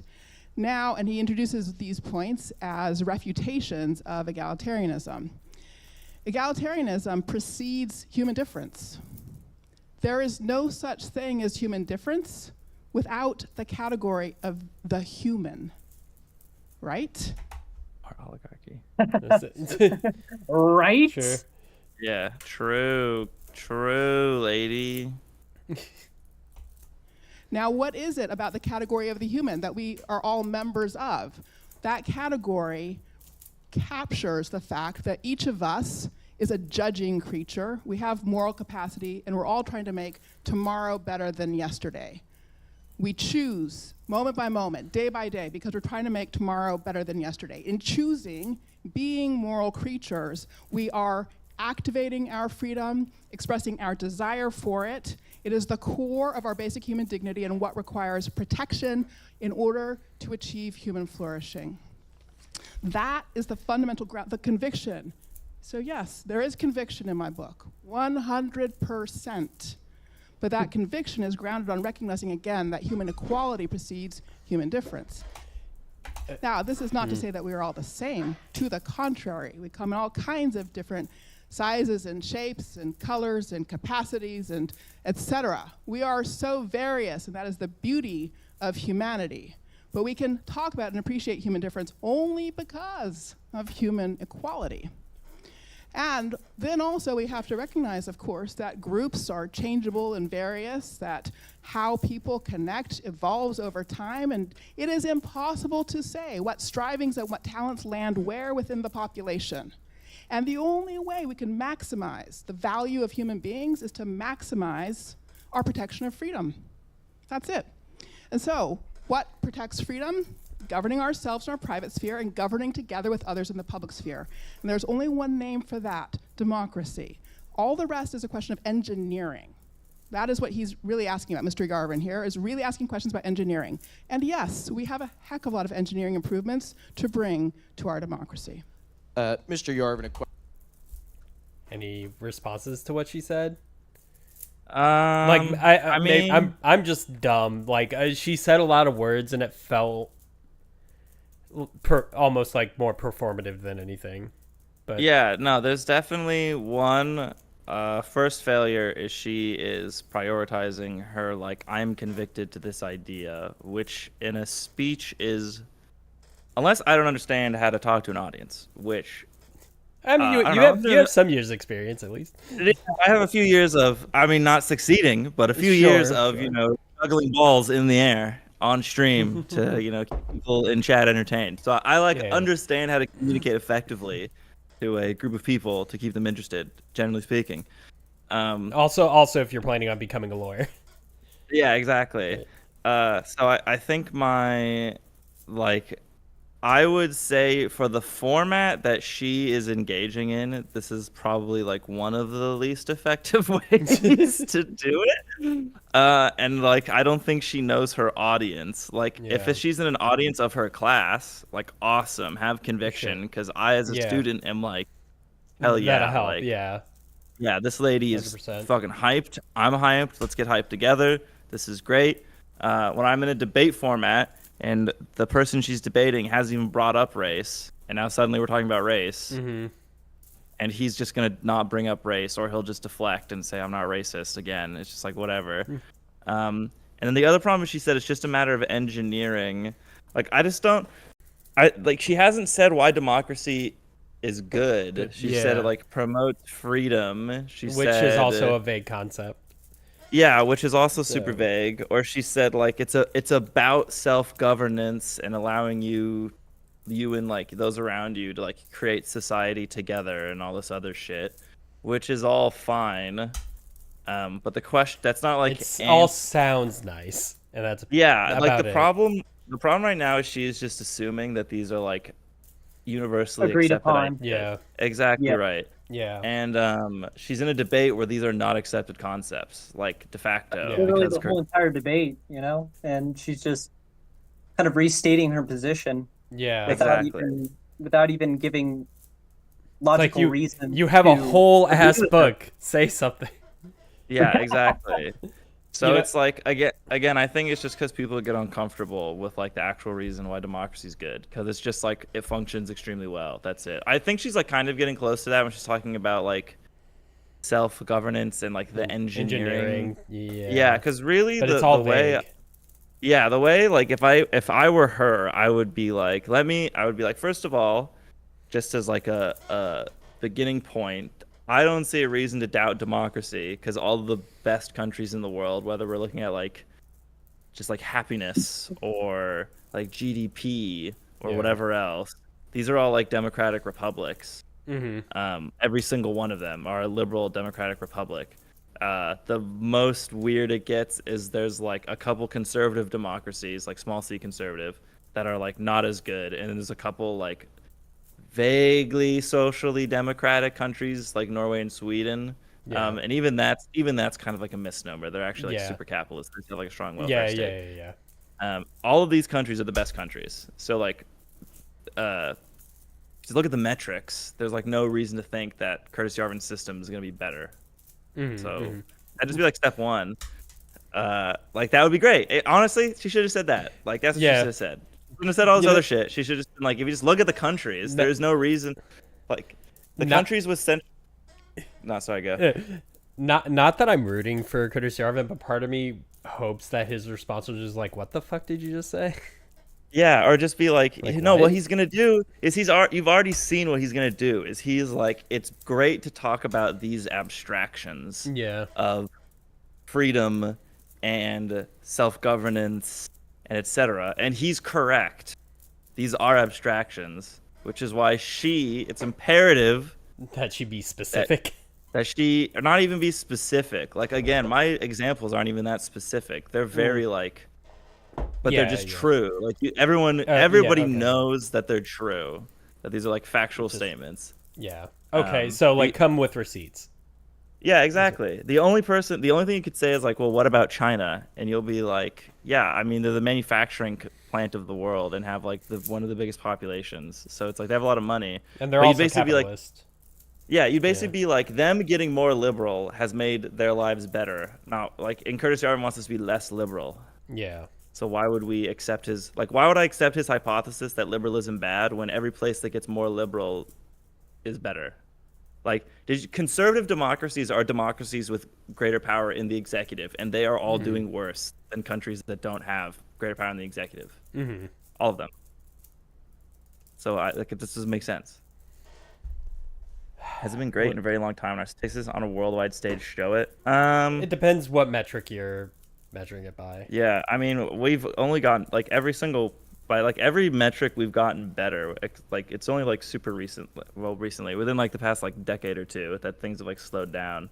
Yeah. I mean like Nah. yeah, I mean obviously we're still like the richest country. Sure, Yeah. at least we have the highest GDP. But you know, Yeah. if we want to like talk on education, then we're lower in some. We like I mean, like I feel like we should also talk about the attempted coups that we've done all over the world. I feel like we've definitely affected many countries. Oh my God, we. I mean fucked that's up the true. I mean in like the America. 60s and 70s and like maybe the 80s, yeah. Yeah, I mean they're still going well- through it based from those. I mean, no, I'm not gonna be like, oh well, get over it, nerds. But I am gonna be like, I am gonna be like, it seems like we've learned that doesn't, like long run, this is kind of not good.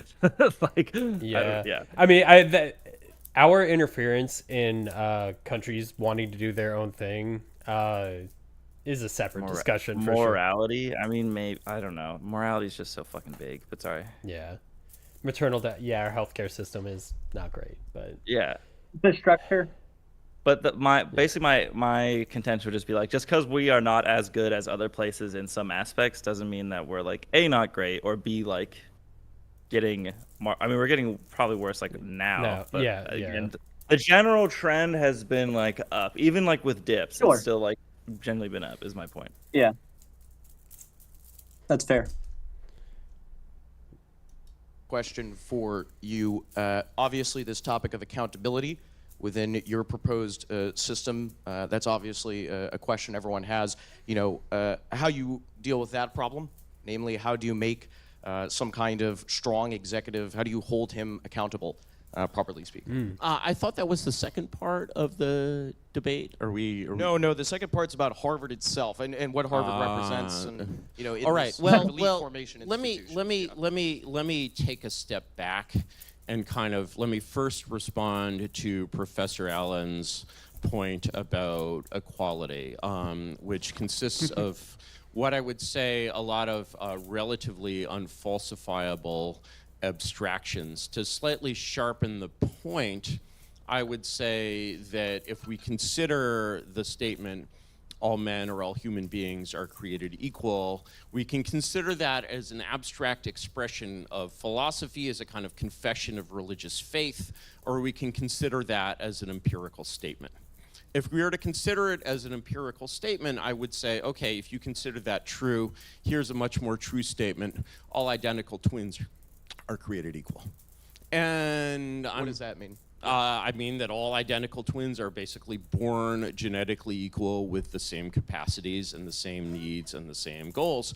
I completely reject the idea that all human beings are, sure, we have many things in common, but the regime, the way of living, one of the basic truths of essentially classical political philosophy, which is being rediscovered to this day, is that there is no system of government that is appropriate for all peoples at all times. And as a reductio ad absurdum, I would point.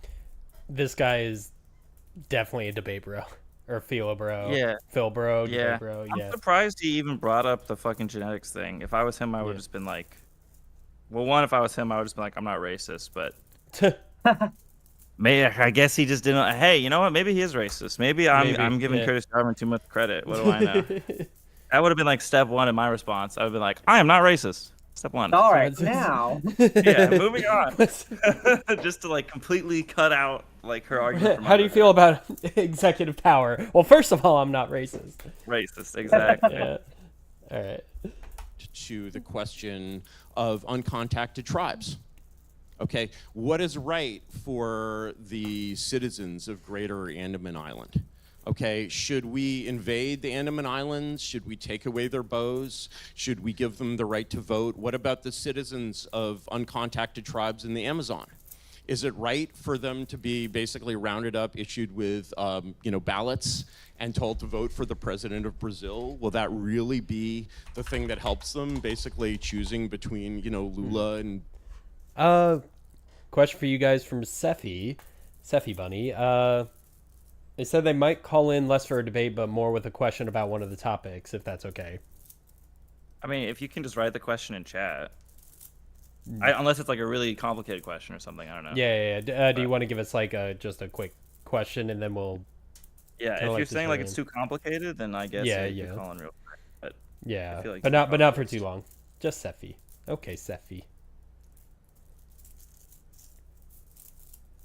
Yeah, what you got for us? Bye, kitty. Because obviously we're more specifically looking for debates, but Real. But if we people could just call in, Yeah. Now I'm debating. What do you mean by evil? Because evil can be really like subjective as far as God is evil. Oh, okay. Coffee. That's probably gonna be more you. All right. So when I say God is evil, like when I use the word evil, obviously people have different meanings for it. But I would say evil is like the intentional or basically negligent infliction of unnecessary suffering. That's pretty much and where consistent I'm at about on evil. Yeah, that's basically what. That's why I say God's evil, because he's pretty negligent, especially if he's all powerful, all loving, and all knowing. So in a world where he's all loving and has the power to reduce suffering, unnecessary suffering, I would consider him evil. Pretty much agree with that. All I know is the demon of Babylon disguises himself with the coat of the righteous. True. I like that. Oh gosh, Southern Baptist? Oh my gosh. I am so sorry. Is that like the furthest? What's the furthest from Catholic? One, yeah. Well, it's like, oh my gosh, like if you think Catholics are sometimes really hateful. Former. Yes, I know. Well, I know. yeah, former, I know. former. I know.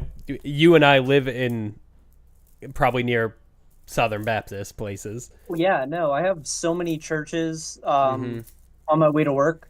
Yeah. And sometimes they'll like pick up like cartons of coffee from us, and it's so annoying. I mean, at least you're getting business, I guess. Is God only neglecting those who aren't his followers? I would say both. I think it would be both, because extent. a lot of times people will say stuff that's going wrong in their life is like a test. So I feel like, I don't know. That's a good question. You know who he didn't neglect and in fact actively engaged with? The Amalekites. Oh yeah, he had a field day with them. All right, I'm calling in to explain that one. You guys okay with that? Yeah, I'm okay with aside. it. Squid. Squid? Squid. Squid. He's Yes, it's a God conversation. You guys can do whatever you want. okay. Okay. Yeah, go ahead All and right, go for it. try the link. This will also be a test to make sure the current link is actually decent. Otherwise, I can provide a new one. I mean, you can also you don't even got to bring up the mallet. Like, he fucks with both his followers and not his followers. One, Yeah, that's just what we 'cause he's say. not a- Yeah. Yeah, or you just bring up Job and you're like, hey, Lamau, can fuck Job. Oh, yeah. Poor Job. Poor Job. Or the other thing that you could say is, like, somebody not being a follower doesn't mean that they deserve, like, any suffering, so why should God punish them? Like, what if you're not a follower, but you do everything that God likes anyways? Are you still okay with being punished? Yeah, I don't know. see. I mean, he definitely put his quote unquote chosen people through it. Yeah, exactly. Like Yeah. made them he made them they wandered through the desert for I don't know how long, and they had to murder people in order to claim their land. I don't know why God was like, "Hey, like, shoo, go away." I don't know. Like, I don't know. I don't know why he's like, "You know what? You know what? I put the land there. You know, just go kill him, you know?" So, Welcome, bro. yeah, so I don't yeah. The link's not working. Oh my god, I just checked it too. What the heck? I hate everything. Consistently. Okay. Copy link. Yeah, give that a go. Is in the chat. God has been leaving my DMs on sent for the entirety of my existence. That sounds about right. True. It truly is the most abusive of relationships. Not actually, but I mean, I don't know, man. maybe for Job. He keeps saying, yeah, for Job it definitely is. He keeps saying he loves humanity, and then he floods our planet. It's fucked up, bro. May also be used And he for regrets. error. He literally says he regrets making humans.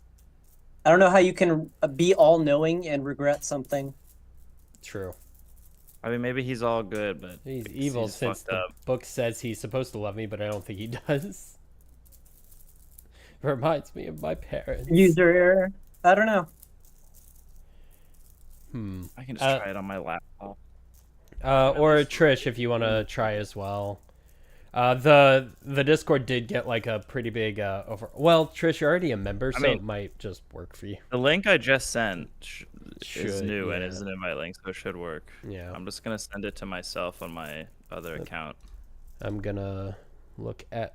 We can also talk about permissions this again. later, Steffi, if you want. Yeah, I would Yeah. be. I would say talk about it later if we have to figure it out, because I have so much Yeah, to you say can- about Courtesy Arvin.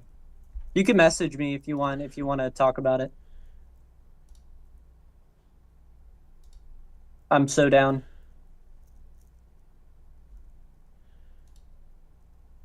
There's shit for y'all. This amount of technical difficulty is like low key bothering me. But no kidding. Yeah, not letting me accept it. Is there a server to join? Yeah. Those should Yeah, be if you wanna- take you right to the server. Here. All right, he's got it. So that one should be the invite link What- for that one will never expire, and it should be for everybody. Yeah, that's what I was trying to do with the waiting room. Let's see. I mean, Yeah, even no, if Trish, we Coffee actually hooked me up with someone that actually like revamped and added a bunch of stuff to the server. So maybe something. You went crazy, dude. Right, and I when really I appreciate saw that, it. I was like, "What the fuck?" Yeah. It's like, wow, this looks pretty different. So maybe Okay, I mean, I joined as my ult account, no problem. yeah, so maybe it's let's see. It's not letting me Interesting. accept it. Maybe a verification thing. I don't know. No, I you're think it's- fine. You're fine. Yeah. You're good. All right. It actually helps us, if anything. Yeah. Yeah. Let's see. Gonna check like permissions as well again. I'm just stuck on. However, my ult account is just stuck on server rules. Interesting. It's probably because you're under the tag. Oh. Give me a sec. Peter Thiel requires more permissions. Permissions not It's an synced with invite. category. If it's an invite link, you're able to make a permanent one and have only that link work. That should be the one that Sephi used the first time around. I mean, yeah, the link I just sent in chat is one that's permanent and will last forever and should allow anybody in. So yeah, exactly. How do I want? Same I'll make my name Pink. I'm so cute. What would I like to be notified about when we go live? Maybe... General announcements, server news, browse channels. All right, so... Oh, it doesn't automatically make me view it. That's fucking weird. Well, I did just change view channel to everyone. I see a Peter Thiel. That's okay. Well, I'm able to get in fine. Okay, so maybe that was why. Peter. I even just tried it on my phone and it's just pulling up Discord and not anything new. That's so weird. What? It's not like a private server.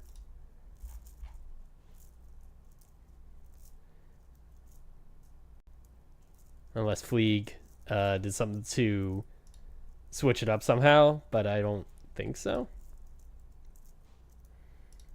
See, privacy settings. Allow DMs from other members, message requests, activity status, activity joining. Okay, yeah, it's all good. Finagling. Hang on. All right. Finagling. Oh, you might need to do like a Discord verification thing. I don't know.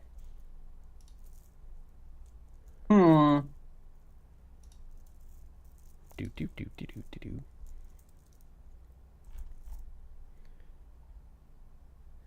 Make sure to verify in the verify channel to gain access, is what it says.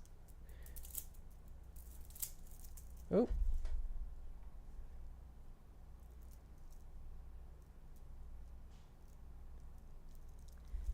Oh, we got B-Berry in here. Or someone named B-Berry just joined the server. Oh, heck yeah, that's B. Does B.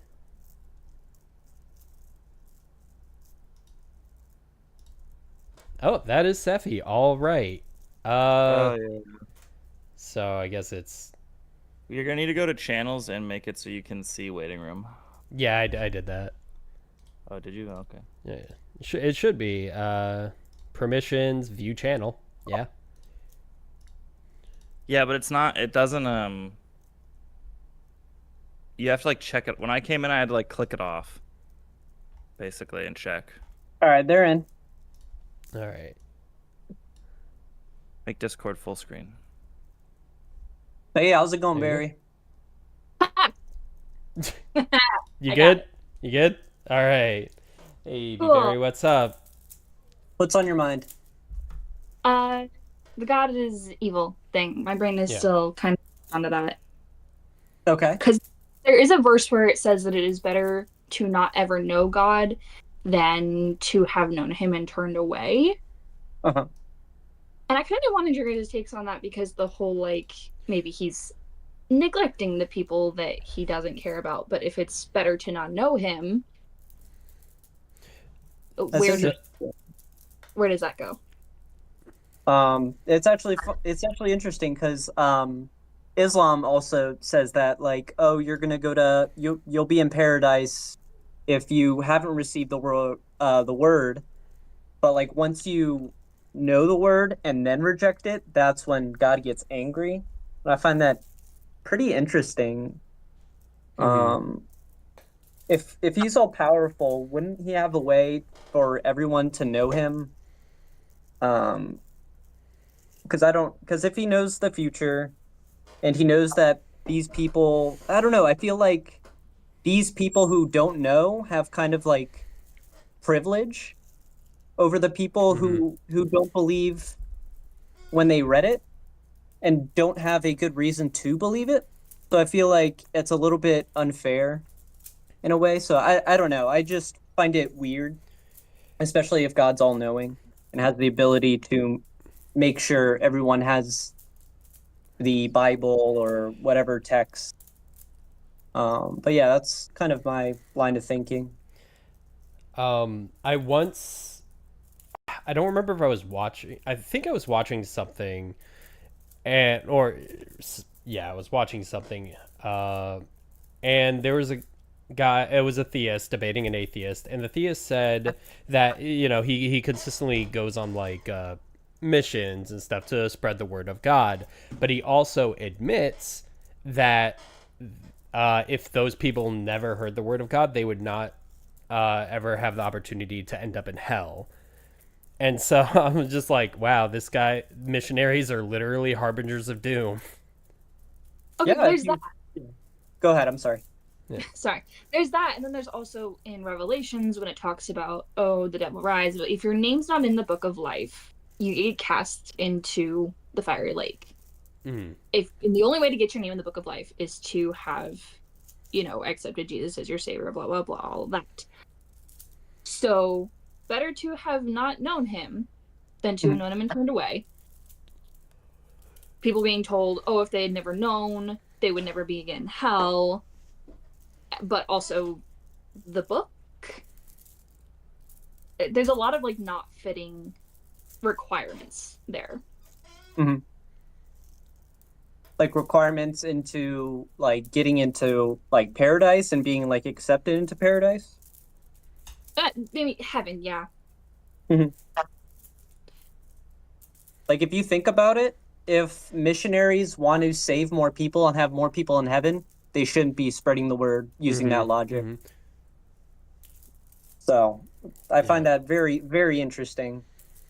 Yeah, and saying that not every like Christian believes that, because as some of us certainly know, a lot of it is like pick and choose what you like, right? So Yes, American Christianity does that so well. Yeah, they love it. They love it. They like their cherries. So, I mean, we should just pick the least charitable ones if we're just atheists who are like, Lamau, God. Like, why would I? I guess for me, I'm just like, why even get away from that entirely? Say again?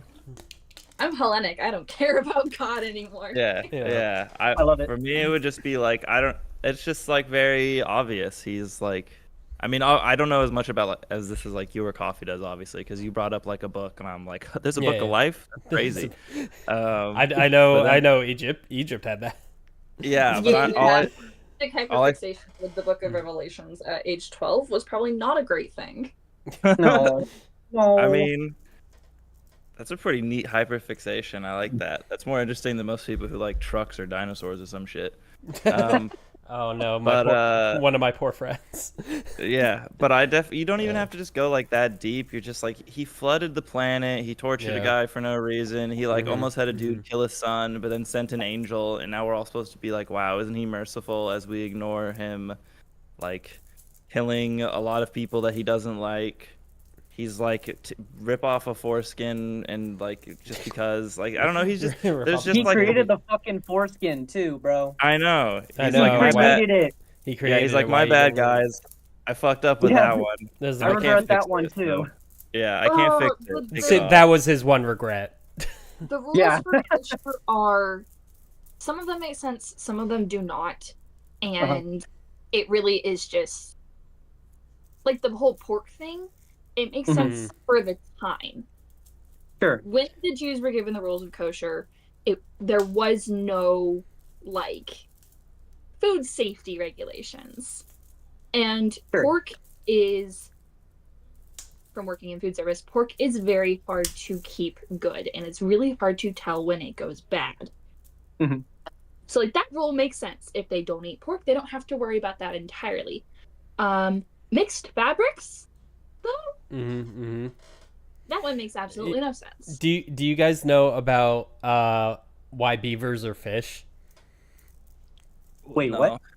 what? What is happening? So, at least I think they use beavers. But basically, there was a point in time where, like a certain denomination or sect or like monks could only eat certain things, right? They were very limited on their diet, and so the church was like, well, you can only have fish, and they're like, oh well, okay, that kind of sucks, but whatever. So basically, over time, they kept shifting the goalposts on what was considered a fish.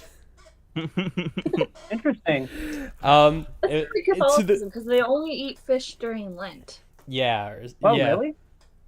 Oh yes. Yeah, I think this is part of that. There's videos on this. I remember watching one a while back, and it was good. It was like, it basically just got to the point. It's like, does it swim? Does it go in the water? It's fish. Bro, humans are fish. What the fuck? Dude, we never said it wasn't a problem. Bats are birds too. Some bird. Well, I mean, like they had like some rules behind it. I don't remember the specifics, but yeah, beaver is fish. That's amazing. Meanwhile, me eating cans of salmon relentlessly.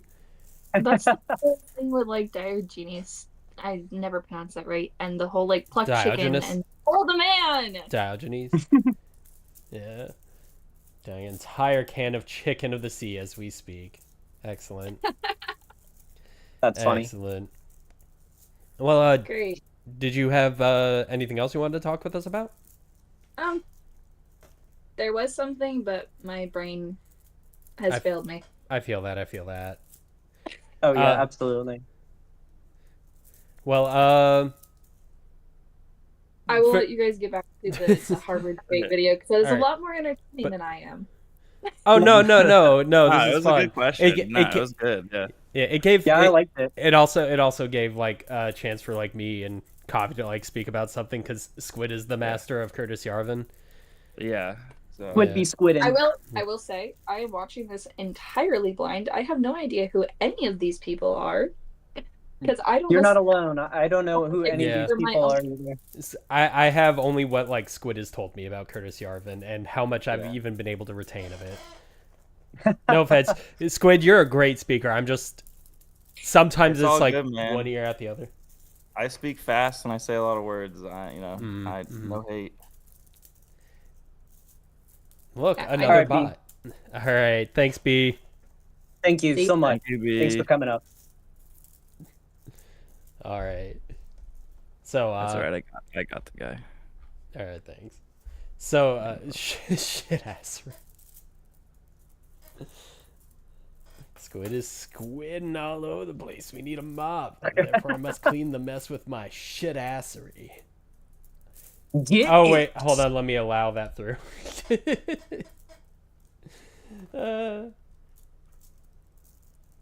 Fuck. I never returned here. I don't understand why this fucks up.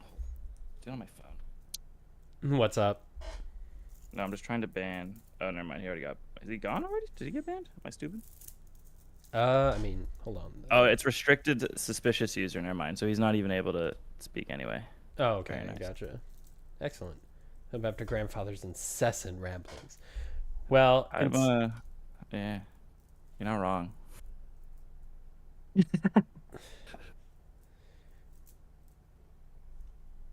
Hold on, what? All right, I'm ready now. Oh, you're right. I could just do that, couldn't I? Hold on. Oh, never mind. Like that. Boop. Let me make sure I got everything set back up. Bolsonaro Jr. No, I don't think that that's what these people need. And you know, my standard of government goes back to Alexander Pope, who had this great line, you know, for forms of government, you know, let fools contest, whatever governs best is best. I think I messed that up a little. But, you know, and so when I look at the objective results of governance in this country today, I can't help but observe, you know, our burned out, desolate inner cities. I can't help, you know, but observe there are numerous places in this country where you can go that were clearly flourishing 50 years ago that are no longer flourishing. And in my standard of government, I basically return to Thomas Carlyle's idea of the condition of England question. And you know, Hey, this pause. is an Time out, official. time out. This is Yeah. This is such a like boomer ass take where he's just like, these cities used to have people and now there are no people. Like who fucking who cares? Shut up. Yeah. Who cares? Irrelevant. It doesn't matter. That's like, you're a capitalist. Like I'm just mad because this just feels like a lie on his part, because he's like, you are a capitalist. You like, under your system this wouldn't even change. Like it would be the fucking same because people would just move to better places, which is what they did. Like you can't even. Like, his own philosophy can't be angry at this. It just doesn't make fucking sense. Because people are allowed to move. Like, and now all he's doing is like just quote farming people that like sound like, you know, educated. And he's like, here's a poet who said something about government. Carlyle, like a fancy Carlyle, that's a fancy name. Let's grab that one. Like, who fucking cares? Like, what are you talking about? Jesus Christ. It's so like, this is why she needed to open with like, objectively, our societies are the best, because now he's gonna be out here spreading this absolute. He's like, oh, I got free reign on this. All right. Yeah, he's gonna like say this absolute totally stupid opinion that's like, well, Detroit sucks now, so democracy, you know, we got to get rid of it. Like, are you? It's an idiotic statement. Yeah, it's real. Yeah, it's a fucking dumb statement. It's like completely idiotic. I mean, it's scorched earth without any safety net. Yeah, no, it just doesn't, and it just doesn't make sense. It just doesn't make sense. It's an explicit kind of renunciation of statistics. You say that, you know, when you consider the condition of England or the condition of anywhere, look at them and say, how are these people living? For the most part, pretty well. Yeah, pretty good. Yeah. Better than ever. Like, literally. The government helping them to flourish? Is it helping them to live well? I think one of the things that I noticed most closely in Professor Allen's work is that there's this. Yeah, but again, it doesn't even make sense, because he wouldn't, like, he would be against like the welfare state. Like in his system, he's against the government helping people. Like he's asking all these rhetorical questions where his answers would be like, no, the government doesn't do anything, so who cares? So for the most part. Sure. Like, Jesus Christ. Yeah. It's dumb. This is the. I need a Curtis Yarvin person. I need somebody. You need a pro Curtis Yarvin person to come up. I need a pro Curtis Yarvin. I just want to hear what they have to say, and I need to read Curtis Yarvin's books. But do you want? I mean, it'd be very niche, but I could put up another little topic. It's like Curtis Yarvin sucks. No, you don't have to. That's like too fucking niche for now. I know. But maybe someday. Someday. You know, returning emphasis to what might be called a positive liberty, or the liberties of the ancients, which is essentially this idea that exercising political power is a matter of birthright and is a matter of, you know, being very important to the nature of a human being in a civilized society. I'm with Charles I on this, who said, you know, a subject and a sovereign are clean different things. I actually believe that there is a natural desire for political power that is essential not only in our human ancestry, but actually in our simian ancestry, because we observe that chimpanzees live in a very similar way. If you want to be a chimpanzee who spreads his DNA, you better be the chief chimp. And so this desire for power, this importance, this sort of lust for mattering. You know, everyone who writes an admissions, you know, essay to Harvard, you know, wants to make an impact on the world. They want to change the world. They want to do all these things. They want power. And, you know, and for me, that desire for power, which seems to Professor Allen to be a very positive thing and a thing that is entirely benign, I see that actually as a kind of lust, really almost as a sin that is sort of caused great damage to the world and the lives of those now living. This, I will say, he has kind of like a dramatic, almost a dramatic read. Because, well, we have, like, when you look at Curtis Yarvin, you need to, like, there is an entire, like, history. Like, he is, this is, like, I'm about to just give you a vibes argument. Go story, but I feel like the vibes are immaculate, so I'm going to say it anyway, right? Where it's, like, what happened is, like, after George Bush, like the right just fucking died. Like it just was murdered. Like Obama came in and was like one of the most popular fucking presidents, and like generally people are like he did a pretty good job. Like the right just died right at the exact moment when like the internet started to become big.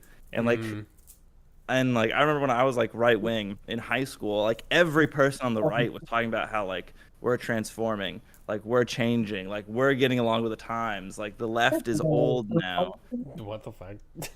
Yeah. And like I think they're basically right. Like the right wing, including the radical right, like figured out the internet 4chan. way before. Yeah, like There's 4chan. so many on 4chan.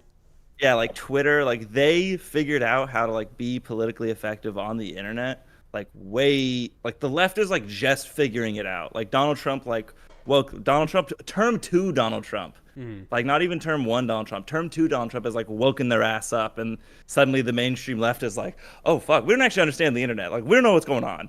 Like we don't know what's like what the fuck's happening right now. And Curtis Garvin is like the ultimate expression of like guy who invented the concept. Yeah, the shit poster who invented the concept of the red pill, who like understands how to use like irony and rhetoric to like get his point across and kind of like sidestep all these other people. And so he's saying all this like stupid shit about chimps or whatever the fuck else. And he's without actually like making an argument, but he understands that like people like quotes from like smart people, or they like an analogy that like links to fucking nature, like Jordan Peterson and his fucking lobsters, right?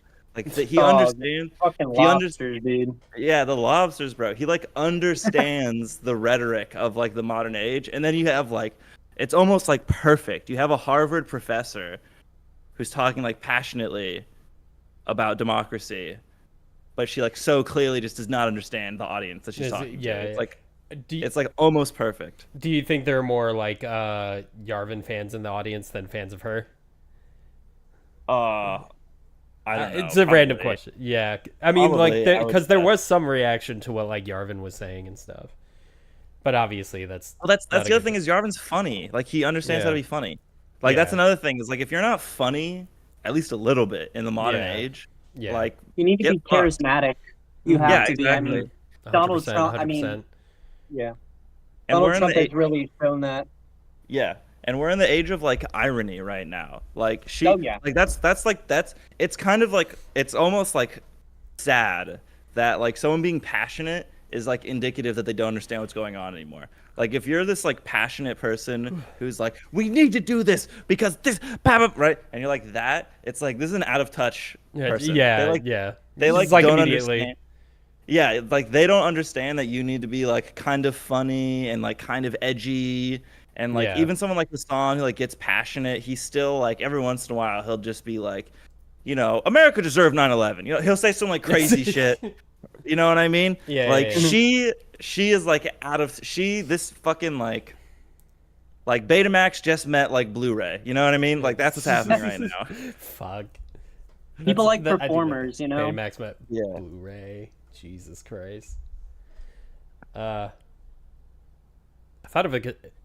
Could Curtis Yarvin have been the start of QAnon? No, it's a 4chan mod. There's like a 4chan mod who like everyone thinks did it, and he's like, I didn't do it, even though it's like it's obvious. He's the most likely candidate. Yeah, bread and circuses. I mean, it's not even bread and. I mean, yeah, technically, because it's like entertainment, but it's just like people like entertaining stuff, and like passion's not entertaining because everyone's too much of a bummer to like be passionate about anything. There's not much nuance behind the passion. Yeah, they just want to have like fun. Not interesting. They want to have fun. And they want to be funny, and they want to feel like they're like the Trump mindset again. Because I was like a right winger in high school, and it was like Trump's the GOAT or whatever. Like what was so fun about like Trump is that you felt like it was the ultimate like meme, new, exciting, something crazy is happening. Versus Hillary fucking Clinton, like the most like in the system, in the trenches human being you could like. Video games are bad. Yeah, like the platonic ideal of a generic Democrat that's like part of the system has been like placed in front of the guy who's like, you grab a motherfucking pussy, right? And you're just like, oh my god, like this is right. That was like you felt like you were part of something. Something new was happening. So, are you saying you voted for the meme? Oh, I was in high school. I couldn't even vote. Yeah. No, but that's my point. Is that meme. it's like, yeah, is that it was like I was that like that's like the new emotion that people are into. Yeah. In politics, the new emotion is like I'm like rebelling a little bit, but like with a smirk and like a wink and a nudge kind of a thing. Like that's the new vibe. It's like self-aware irony. Yeah, exactly. Yeah. It's like we're in the post irony. Like this is funny. Like it's funny that we're fucking everything up. Like that's it's not like scary. It's just it's interesting. Yeah, like thank fucking God. Like it's literally the like I'm cutting myself to like entertain because I have nothing else to do kind of a thing. Like it's just fun. Oh my God. You know, realistically, I'm kind of the same, but I mean, it might be because I'm a cis white straight with an asterisk guy. So like I just based on privilege alone, like I have a better chance than a lot of people. If like things go to shit, but you're already lost every right winger who ever existed. But continue. Yeah, that's fine. I don't give a fuck. I mean, you should. Those people we gotta.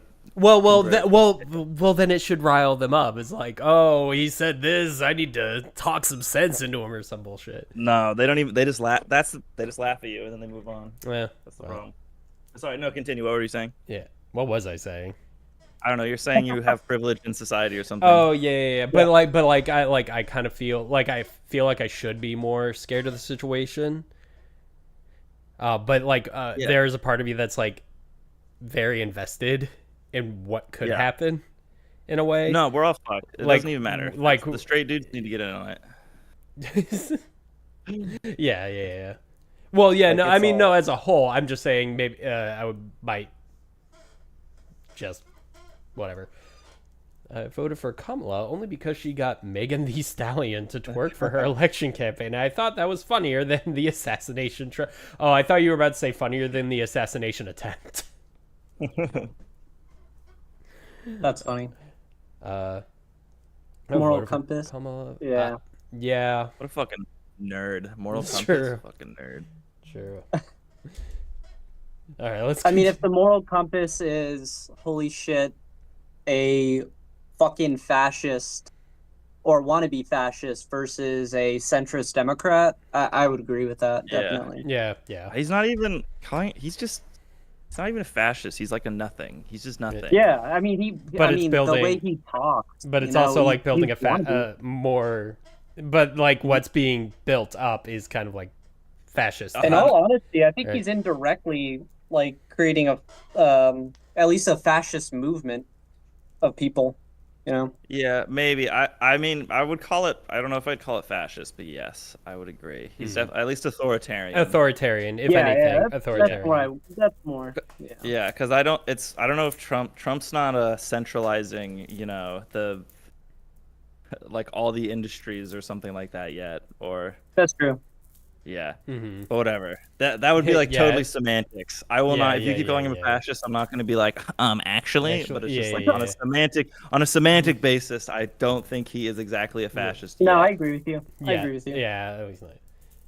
Because that would be no better than voting for the man who had attacked me. So, I'm sorry to hear about that. But okay, let's see you. Are we down to continue? I assume you'd like to respond.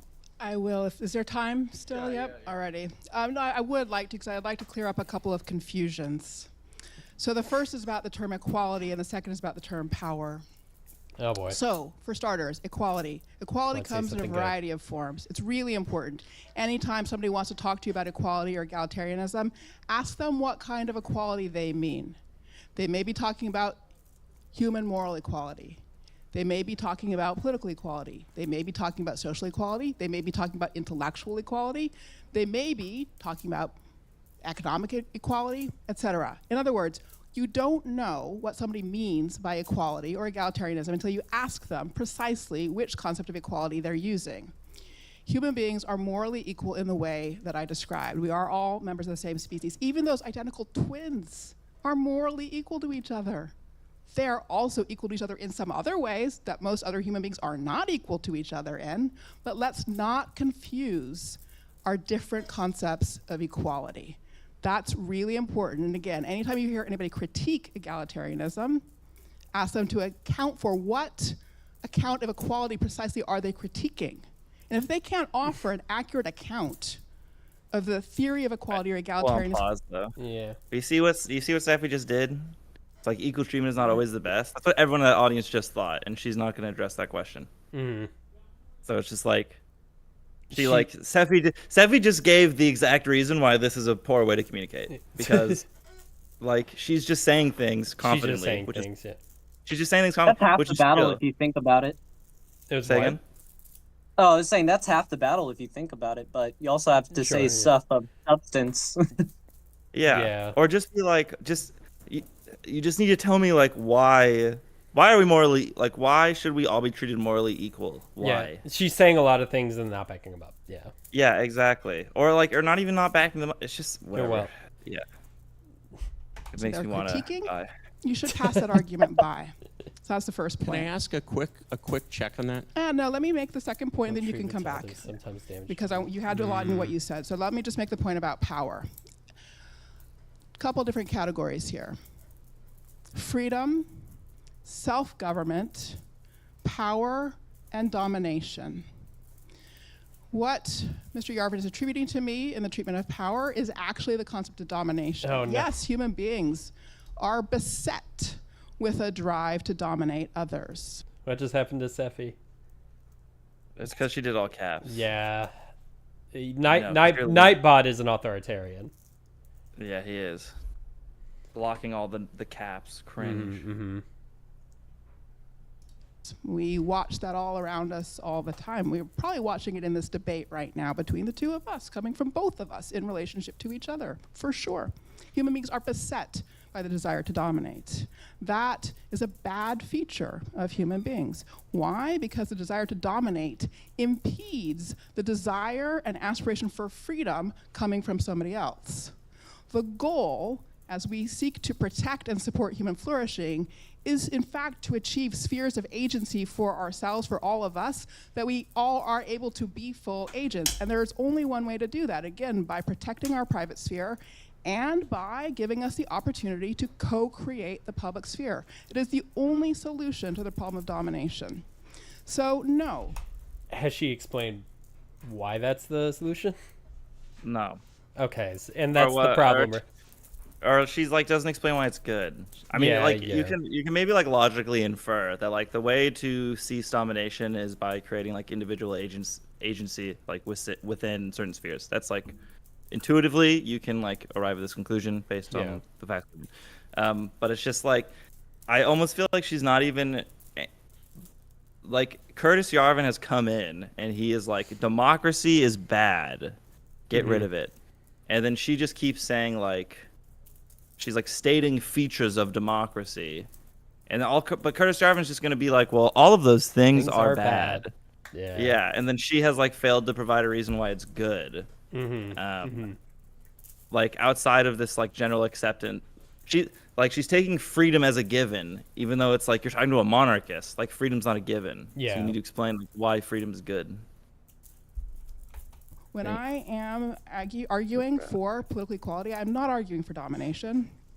I am arguing for a sharing of power in order to protect freedom for all of us morally equal human beings. On moral equality and power is fine. On moral equality and power. So, you know, sort of trying to tease apart some of these, I would say, relatively tendentious definitions. Yeah. First of all, there's a... What is tendentious? He's just saying abstract. He's just like taking apart these abstract ideas. He's just going to do what he's been doing the whole time. He's just going to be like, these are abstract concepts. Let me make this concrete with some examples about chimps or some shit. Yeah. Like, something that's not relevant to reality, but... Yeah, but it like feels more concrete than just being like freedom, etc. Yeah. Useful thought experiment here. Surely Professor Allen would not expect, extend the principle of moral equality to chimpanzees. And yet See, chimpanzees are our cousins. They are, completely related to us, all of us except, I would imagine, except Darwin in this room. And there is, of course, a continuous genetic chain of linkage that traces us back to our simian friends. And so, one of the things, and actually of all people who observed this, it was Stephen Jay Gould, the communist evolutionary biologist, who observed this. Harvard communist evolutionary biologist. What did I say? I'm so and Trish, I think. Just like, go ahead. No, I was just gonna say he just does his he quotes a fancy name guy and then he talks about animals. Actually. So both sides of this argument feels like it's going nowhere. Well, the thing is, it feels like Professor Allen isn't going anywhere, and it feels like Yarvin is fucking he's on a trip. Yeah, at least he has a destination in mind, yeah. which is democracy bad. Yeah, he is just I think she's just taking too much for granted. Yeah. And, if I Marxist. Oh, go ahead. No. At least, and he observed, a curious fact, which is that actually there are a lot of missing links between us and the chimpanzee. There's Homo habilis, there's Australopithecus, The missing link thing is a myth. Oh, what are they called? What? No, I'm sorry. I was trying to finish his sentence. Oh, sorry. You want me to rewind it a little bit? No, you're good. He was spewing the different types of humans. Oh, yeah. Forensis, and we would have a lot of trouble if those more divergent forms were living. Hi, Ben. Sorry, Ben. Yeah, I plan on fixing Nightbot. Curtis Yarvin stands. He doesn't like Curtis Yarvin. He's a shit poster for my channel. Yeah. I figured when you said hey, Ben or whatever. Yeah. Living among us today of deciding do they deserve moral equality. And so my question, my sort of thought experiment question for Professor Allen is if we were able to decode the genome of, let's say, Homo habilis, who lived 2 million years ago, and somehow implant that in a human cell. Because she just brought up how we're all under the species of human. An arbitrary distinction. The real reason why is you would just say A, it's arbitrary, it doesn't matter, whatever. I just arbitrarily chose this, and Curtis Yarvin's gonna be but it's arbitrary, and then whatever. You can just go down deconstructionist bullshit for a little bit. The other answer would just be well, it's part of the social contract. In which case she has to not be a vegan, or she becomes a utilitarian and she's actually we should care about all these animals and not torture them, whatever. So Curtis Yarvin, because he's online internet bro, probably has heard all these arguments. So he's so he might more savvy than she is. She's been able to just say her whole life well, all humans are equal because we're all humans. And Curtis Yarvin's going to be well, where's the line drawn between us and the chimps, lady? Yeah, that was one of my issues with her at the start. I mean, this is why I was am I just dumb, or is she just going in circles? She's just not. She, like I said, she doesn't know the modern world. It's over. Yeah. Like those dire wolves you keep hearing about. And would that be a being with this moral equality that Professor Allen describes? Because if humanness is a Boolean quality, as we say in computer science, if it's 0 or 1, there must have been a mother who was not morally equal to us, who had a child who was morally equal to us. And I'm curious as to how that process worked and how her theory deals with that. Secondly, when it comes to power, it's very interesting. We've heard Professor Allen, praising humanity to the skies here, but then we discover that actually this very essential element of human nature, the desire to dominate, the libido dominandi, as they say, is an essential quality of humanity, and Professor Allen thinks it's bad. She actually wants to reform humanity. She wants to create what used to be called the new Soviet man that would not have that desire. What I observed when... He has really gone down this rabbit hole. Well, basically, like what's happening is we're seeing classic pseudo-intellectual behavior. Yeah. Where he is like, let me throw in some Latin. Let me bring up the Soviet man to scare the communist-hating people. I'll quote some philosophers. I'll do some like super generic, basic bitch-ass argument about like where do you draw the line between the evolution. This is like classic Pseudo-intellectualism, pseudo-intellectual bullshit where his question is basically just like, you have said that human being as a species is like morally, like the element of being part of the human species is morally relevant. Why is it morally relevant? And he's just adding on all this other like bullshit to make himself sound smarter. Yeah. But he has like this basic ass question that can be answered in like 2 fucking sentences. And then she's gonna fumble the bag because she like I said, she's not really like a debater doing anything. Yeah. Well, and it's like super sad because then he's like clearly kind of knows how to debate a little bit, so he can just like critique her, and then she's just gonna keep saying the word democracy, and then he's gonna keep critiquing her, and then she's just gonna kind of look like a fool. It's unfortunate. When I take Aristotle's 3 forms of government, monarchy, oligarchy, and democracy, the rule of the one, the rule of the few, and the rule of the many. And I think Aristotle kind of made a mistake by saying, okay, there's 6 forms, there's a good form and a bad form of each. I really like them as neutral qualities because I think all of those sort of forms of... I mean, that's what like pseudo-intellectuals do a lot of the time. That's one of their, whether they realize it or not, that's like what their bullshit ends up doing. Yeah, well, he's not though, because she specifically said human species. Yeah, so, like she's already fucked up. Yeah. she already made a whoopsies, so it doesn't matter. Yeah, he's just laying into it. Yeah. Power, and they are all forms of power, are very, very important. And the principles, I would translate monarchy, oligarchy, democracy in today's terms into the principles of authority or authoritarianism. I translate oligarchy as a concept near and dear here at a university that will not be named, as meritocracy or prestige, and I translate democracy as popularity or populism. And so what I see is that all of these forms are active today, and those who believe that our society should be ruled by prestige, by prestigious institutions, by civil society, are very, very against authority.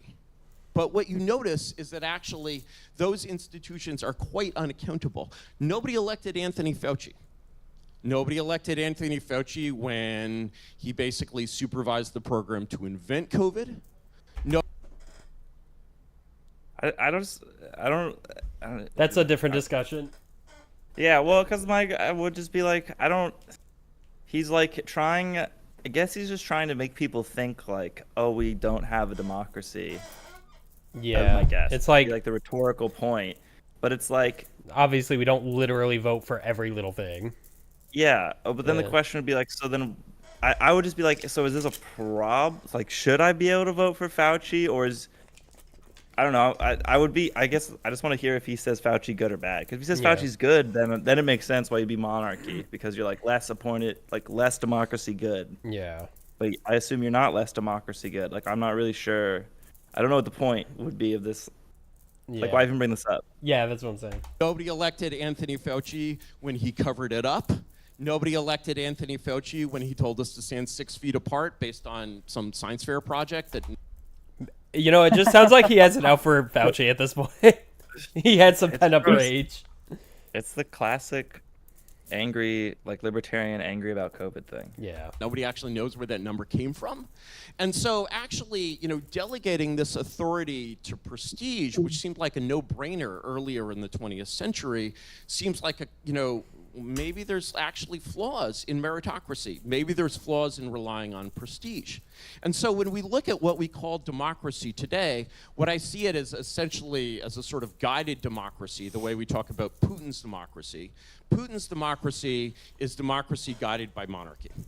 Our democracy is democracy guided in the formula that Walter Lippmann came up with about 100 years ago, is democracy guided by prestige. guided by civil society. And I'd like us to address that squarely. Sure. Professor Allen, just also given time, perhaps if we could focus particularly on what you described as the engineering problems of democracy, which Mr. Yarvin seemed to kind of bring out in the second half of the Well, that I know answer. we were also drifting into our second topic there too, which we're probably getting bit. close to in time. Yeah. So I'll just make a very brief comment about Aristotle, because I cannot let it go by having a hash made of Aristotle. That is something I cannot abide, because I am very fond of Aristotle. So it's really important. Okay. Those 6 forms matter a lot in Aristotle: monarchy, oligarchy, and democracy. The division between the good and bad is the difference between rule for the sake of the people who are ruled versus for the sake of the ruler. And the thing that Aristotle thinks will achieve rule for the sake of the ruler, or rather the ruled, the people who are being ruled, and get them good government, is law, limits, and accountability. All right? So that distinction in Aristotle is absolutely critical. The difference is really between tyranny and monarchy, which is a good form because limited, because bound. And monarchies can be limited and bound. Take British constitutional monarchy, take how it developed in the 18th and 19th century. It has produced a form of good rule and good governance for people. Democracy is not the only form that can do that, but limit, rule, those things are necessary and rule of law. What do you think of her rebuttal that time? She fucked up because because then she just immediately conceded, like, oh, actually, there could be a good democracy. Oh, which is like yeah. the whole point Or of- a like the good whole point of the monarchy. argument. What the That fuck? could be a good argument. Why'd Or you a do good that? monarchy. Yeah. Yeah, don't do that. Just say, like, Aristotle was wrong about there being a good type of monarchy, and then let's move on. Got it. All right. I think like England's not even like a monarchy anymore. No. The Queen is like a tourist attraction at this point. Yeah, figurehead. Yeah. given where you were going, we could get a little bit into our second topic, which deals directly with Harvard, but it could be interpreted broadly, as Mr. Yarvin was saying, as prestige institutions or civil society. The main question here resolved: Harvard's model of elite formation, grounded in a contested balance between merit and equality, undermines the democratic legitimacy of the political and cultural systems its graduates go on to shape. Now, given how the coin toss went, Mr. Yarvin, you're allowed to speak first. All right. Well, there's a lot to unpack there, as we say. You know, one of the things I was curious, to sort of see answered in Professor Allen's book, and maybe I didn't see it, but I was sort of curious as to whether, Professor Allen's ideal of democracy supports a Harvard admissions department that judges applicants by the color of their skin rather than the content of their character. Okay, this is wrong. It has been unconstitutional to discriminate based on race in the United States since, what was it? It was like Berkeley. Fuck, what was it? It was like UC, Berkeley, discrimination, Supreme Court case. Let me see. There we go. It was University of California versus Bach in 1978, and what it was is it was a white guy applying to the University of Berkeley like medical school, and Berkeley was discriminating based on race, but it was to like encourage black people to enter into their school because of past discrimination. He sues, he wins, and the Supreme Court basically says, okay, you can't actually discriminate on race. That's bad. However, if you let's say race did have an impact on your life, which it does, undeniably, and you're like, I am a black person who grew up in like rural Georgia or whatever, where like I was, people used to lynch black people. Yeah. And so I had to learn certain skills, and these are the skills. And they explain the skills. That was okay. Other thing that's okay is to basically, I think, prioritize like poor people, because like the amount of money you have is not a protected class, basically. So like you can discriminate. Ideally. You can kind of discriminate based on like money, but that both ways. So like you could prioritize poor people over richer people. And there's just more poor minorities. So there's going to be an uptick in minorities if you like just writ large increase the amount of poor people in your school. So you actually can't have policies, and the Equal Rights Act prohibits businesses from having policies that discriminate based on race. So it has actually been illegal in the United States for businesses to discriminate based on race since like 1964, and it's been unconstitutional since 1978 to discriminate based on race. Right, so you can take race into account based on like how race has affected this person's character, which is taking in the quality of their character. So he's wrong. So he's just straight up wrong. He's just straight up wrong. If there is any instance where it has ever happened, you can sue. So he's just wrong. So I mean, we'll see if Professor Allen actually like hits on that. Then she's not a law professor. She's fucked. Fair. That's my vibe. I feel like she's probably like a poli-sci professor. Yeah. Well, she's like the moderator said like an ethicist. I don't remember. So, or she's a philosopher. I don't know. Yeah. She also she was like also into philosophy. I don't know. That's a critically important question for these institutions, because of course when we see Harvard taking the role of elite formation, we're essentially looking at the naked reality of an essentially oligarchic institution. Obviously Harvard, founded in 1636, is considerably older than the United States of America, and I don't think anyone has ever suggested holding Harvard accountable to voters in any sense. In fact, I think most people at Harvard would be repulsed at the idea of letting elected politicians, soiled by filthy democracy, choose Harvard's admissions department. So funny. And I think that's sort of a reflection on the way that this term democracy has drifted so far from its literal meaning. And of course, Professor Allen is I'm sure aware that for most of the history of the term democracy, it was considered a negative term. The founders used the term democracy to mean what we now call ochlocracy, essentially the bad form, ruled by mobs for the mob's own interest, as you might say. And when I look at the sort of the way that our system works today, whether it's by the permanent administrative state, which is like Anthony Fauci, and there are many Faucis out there, is absolutely shielded from democratic accountability. Moreover, attempts to return that.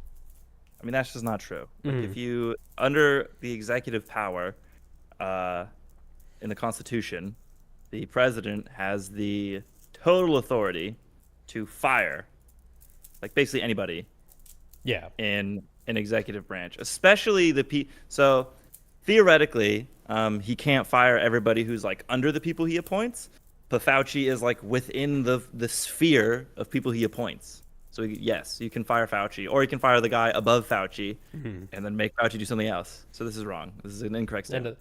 It seems like his arguments are based off a lot of assumptions.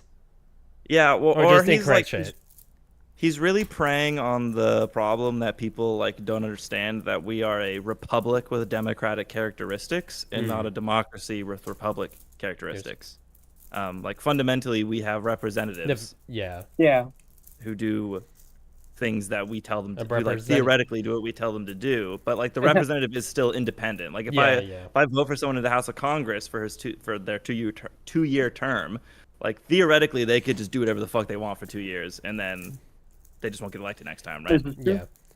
Seffi Bunny says she teaches classics and political science, and she has a thesis titled Intricate Democracy that I don't particularly have the energy to read at this moment. That's fair. Okay. So she does political science. Yeah, I would trust people in political science don't know shit. Okay. As someone who went to the best university for political science, literally when I went there, it was #1 in the United States for political science. People don't know shit. If you're in political science, you have total dumbasses. There was There was some lady who was like talking about like, name one time, like America, like, what was it? Like taking over a country, basically, like resulted in a good thing. You can't list one time. And of course, I'm an asshole. So I'm like, Japan, that's one, and South Korea. Both of those ended up really fucking great. So, like, you're just wrong. I'm not saying it's good, but like, this is a person who's just saying shit. You know what I mean? Yeah. That to the accountability of the voters under the complicated and not entirely successful regime of the elected president Donald Trump have been met with really great resistance. And so when I look at this system, I'm basically like, we find the word democracy being used to actually mean oligarchy. And that strikes me as very, very Orwellian. And I would like to know what is not Orwellian about that. Professor Allen? Well, there is a lot to unpack there, as Mr. Yarvin said. What? It's just so funny. He's literally doing the like, America is Orwellian, changed my mind. Like that's what he just did, which is just so funny. To be like democratically elected representatives is Orwellian. Like it's just so fucking funny to say. Interesting that he referred to Trump's second term as a regime. Well, I'm assuming he's not like. Does he support Trump? He said he voted for Biden. But at the same time, one, that could just be a lie. Yeah. Two, I think it's like I can't imagine he would like what's going on, regardless. I mean, why wouldn't he? The executive is concentrating power. That's Well, like yeah. He would be against shit like tariffs because he's like still a free market capitalist fella. Yeah.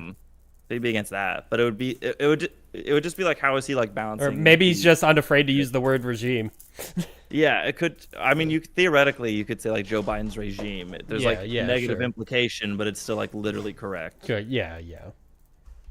So maybe just let's get some facts laid out first, and then we can come to the question of what we should all be hoping for from our great universities.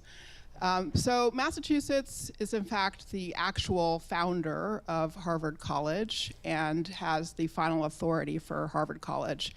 And the state legislature directly did take responsibility for Harvard through the middle of the 19th century. So in that regard, one can't say that it has never been the case, that there has been very direct and clear civic connection for Harvard. And to this day, without any question, the university carries a very strong sense of responsibility for its community.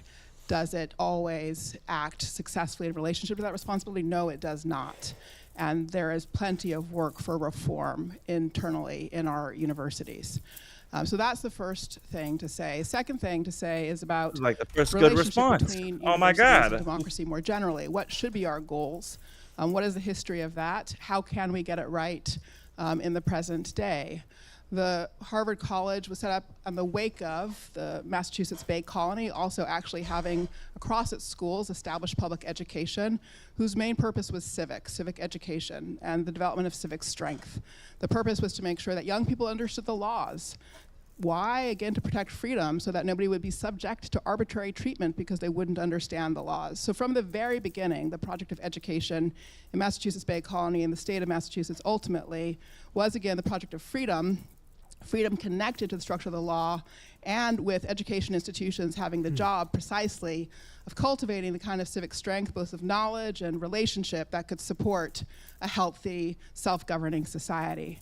Now, this idea was not just an idea of the colonies, it was also an idea that George Washington was, again, one of the first people to pick up. George Washington wanted to found a national university, and in his aspiration for that university, it would have people from every single state there. That is to say, he sought geographic distribution because his belief was the education that would yield civic strength for a healthy republic, a healthy constitutional democracy, would in fact weave together peoples from across the country. I go through all of this to make the point that the resolution as crafted has a false premise in it. It has in it the premise that egalitarianism and excellence are in tension with each other. They can be, they don't have to be. Excellence and talent are everywhere, and it should be the job of great universities to find that talent wherever it might be. If you didn't find a defense of affirmative action in my book, it's because I have not defended affirmative action. Not now, not over the past 10 years. What I have defended is the idea that universities should have a merit threshold, and above that threshold have a lottery by geographic or socioeconomic categories. So yes, there are lots of different ways to approach the question of how precisely we do admissions, but what is above all important is that as we think about the role of universities in our collective life in this country, The job is, yes, to provide research and knowledge and innovation that support national security, that support economic competitiveness and health, but also that just gives us, I'd say, a two-legged bench when we should have a three-legged stool. We also need our universities to cultivate civic strength. That does require our ability to weave relationships on our campuses among all members of our democratic community across all kinds of backgrounds, including differences of viewpoint and perspective. So there's a heck of a lot to say, but without any question, the ability to protect the life of the mind is also central to protecting freedom. That's the work that we have to focus on. Any comments? That was great. That was a good ass answer. This is like the first time she's addressed something. Amazing. We love it. And she's maybe this is a little thing, but she also like sounds kind of different now. Like at first it sounded like she was kind of like performing, giving a speech, and now she's like she seems more like focused. Yeah, no, Her this is like a cadence has focused changed. response. Say again? Yeah. I said her cadence has changed. Yeah, no, it's just It was like kind of pompous deliberate. at first, but now it's kind of like more straightforward. Yeah. Like, all Yeah, right, no. let's is- get down in the nitty gritty. Which Yeah. is what she should have been doing from the start, obviously. But Exactly. I know. Yes. Yeah. Yeah, where he was like, "You're not accountable to democratic institutions." She is like, "Yes, we are. Massachusetts rules over us. We are constantly working with the legislature and promoting civil society." You're like, "Damn, okay, get fucked, Yarvin. Cry about it." And then he's like talking about, and then he's like, he didn't like bring up affirmative action, but she did like, she was kind of just like, "I know what you're getting at, bitch." Like, Yeah. She affirmative brushed action it is off, and stupid. it was really well done. Yeah, no, she's like, affirmative action is dumb. Like, what we should do is we should have a merit threshold. And, like, she's just explaining how she like disagrees. I'm Yeah. like, all right, Yeah, this is actually good. yeah, this was a good one. Good job, lady. It took you like a little late to the game, but you did it. But You well, got let's see if she could sprint to the end. yeah. True, Let me, I hear a lot of abstractions there. They're very beautiful abstractions. But in order to make some of the history concrete, let me tell a brief history God. story here. Does anyone in the room recognize the name Robert Califf? Wow. Back room, we got one way in the back with the beanie. All right. What about the name Increase Mather? What about the name Cotton Mather? There we go. Cotton Mather has and as a failed child prodigy myself, I have enormous respect for this. Cotton Mather, besides being the son of Increase Mather, Harvard president, was actually the youngest person ever to matriculate at Harvard, and he entered Harvard at the age of 11. He was impressive. generally recognized as a genius. Crazy. He was also the son of the president of Harvard. They respected, heredity in those days as well. Cotton Mather expected to become the president of Harvard, but he never did. And here is why, which is that Steph, he has a question. So his background is he went to UC Berkeley for computer science. He had like excelled in school he wasn't like as much of a child prodigy as going to Harvard at 11. Yeah. But he was definitely like one of the smartest kids in his class, and he was like early in the Silicon Valley scene, before going off and becoming like a weirdo. schizo poster. Yeah. Yeah. So there you go. He's not as much of a child prodigy, but he was definitely like super fucking like whip crack smart Right. when he was younger. I don't know this man. you familiar with the Salem witch trials? So it turns out that the Salem witch trials were, an epiphenomenon of Puritanism. We've all heard the phrase, "till the stock of the Puritans fail," was an epiphenomenon of the radical Puritanism that erupted in Massachusetts after the end of the Dominion of New England, the overthrow of James II, and of Governor Andros. And many, phenomena that were, very strange and bizarre, such as the belief in witchcraft, the idea of what was called spectral evidence, really flourished in New England at this time. Of course, Harvard was quite an old institution at that time. And the way in which the witch craze ended was really remarkable. It was due to this one man, Robert Califf, who was a merchant. He was not an academic. He was basically a citizen of Boston, and he was like, "This is crazy." And he wrote a book called More Wonders of the Invisible World, which is a commentary on Mather's book, Wonders of the Invisible World, which is all about the action of demons. He could not get this book published in Massachusetts. He had it published in England, and it was brought back to Massachusetts, and there, I think in the year, sometime in the 1690s, I forget the exact date, that book was burned in Harvard Yard by Cotton Mather. And yet, basically, you know, Harvard's ideal of veritas, truth, you know, seems to be much more important than all of the other ideals Professor Allen has regarded put together. And I think the lesson of Robert Califf, who brought about the end of the witch craze single-handedly by standing up and speaking the truth and being unpopular, being canceled, as you might say, was that he was like, you know what? Actually, I believe in Harvard's ideals more strongly than Harvard does at the moment. And I will basically come to Harvard, I will come to the people of Massachusetts, and I will try to restore these ideals.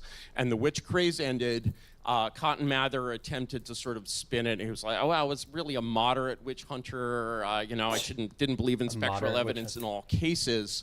But his reputation was permanently tarnished as a result of the witch trials, and he never became president of Harvard. And so, you know, I find that very inspiring in a way, because I see that these fundamentally aristocratic and completely non-democratic... Is he trying to compare modern-day Harvard to that? So, quench. Everyone, you need water. Get water. Oh. We've been quenched. Oh.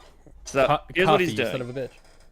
Yeah, here's what he's doing. He is basically trying to sow seeds of doubt into Harvard. Yeah. Right? He's like, well, obviously, he's like, one time Harvard supported witches or killing witches, which is stupid. And he's trying to be like, I'm the guy who is telling you not to burn witches. That's like it. That's the point of the story.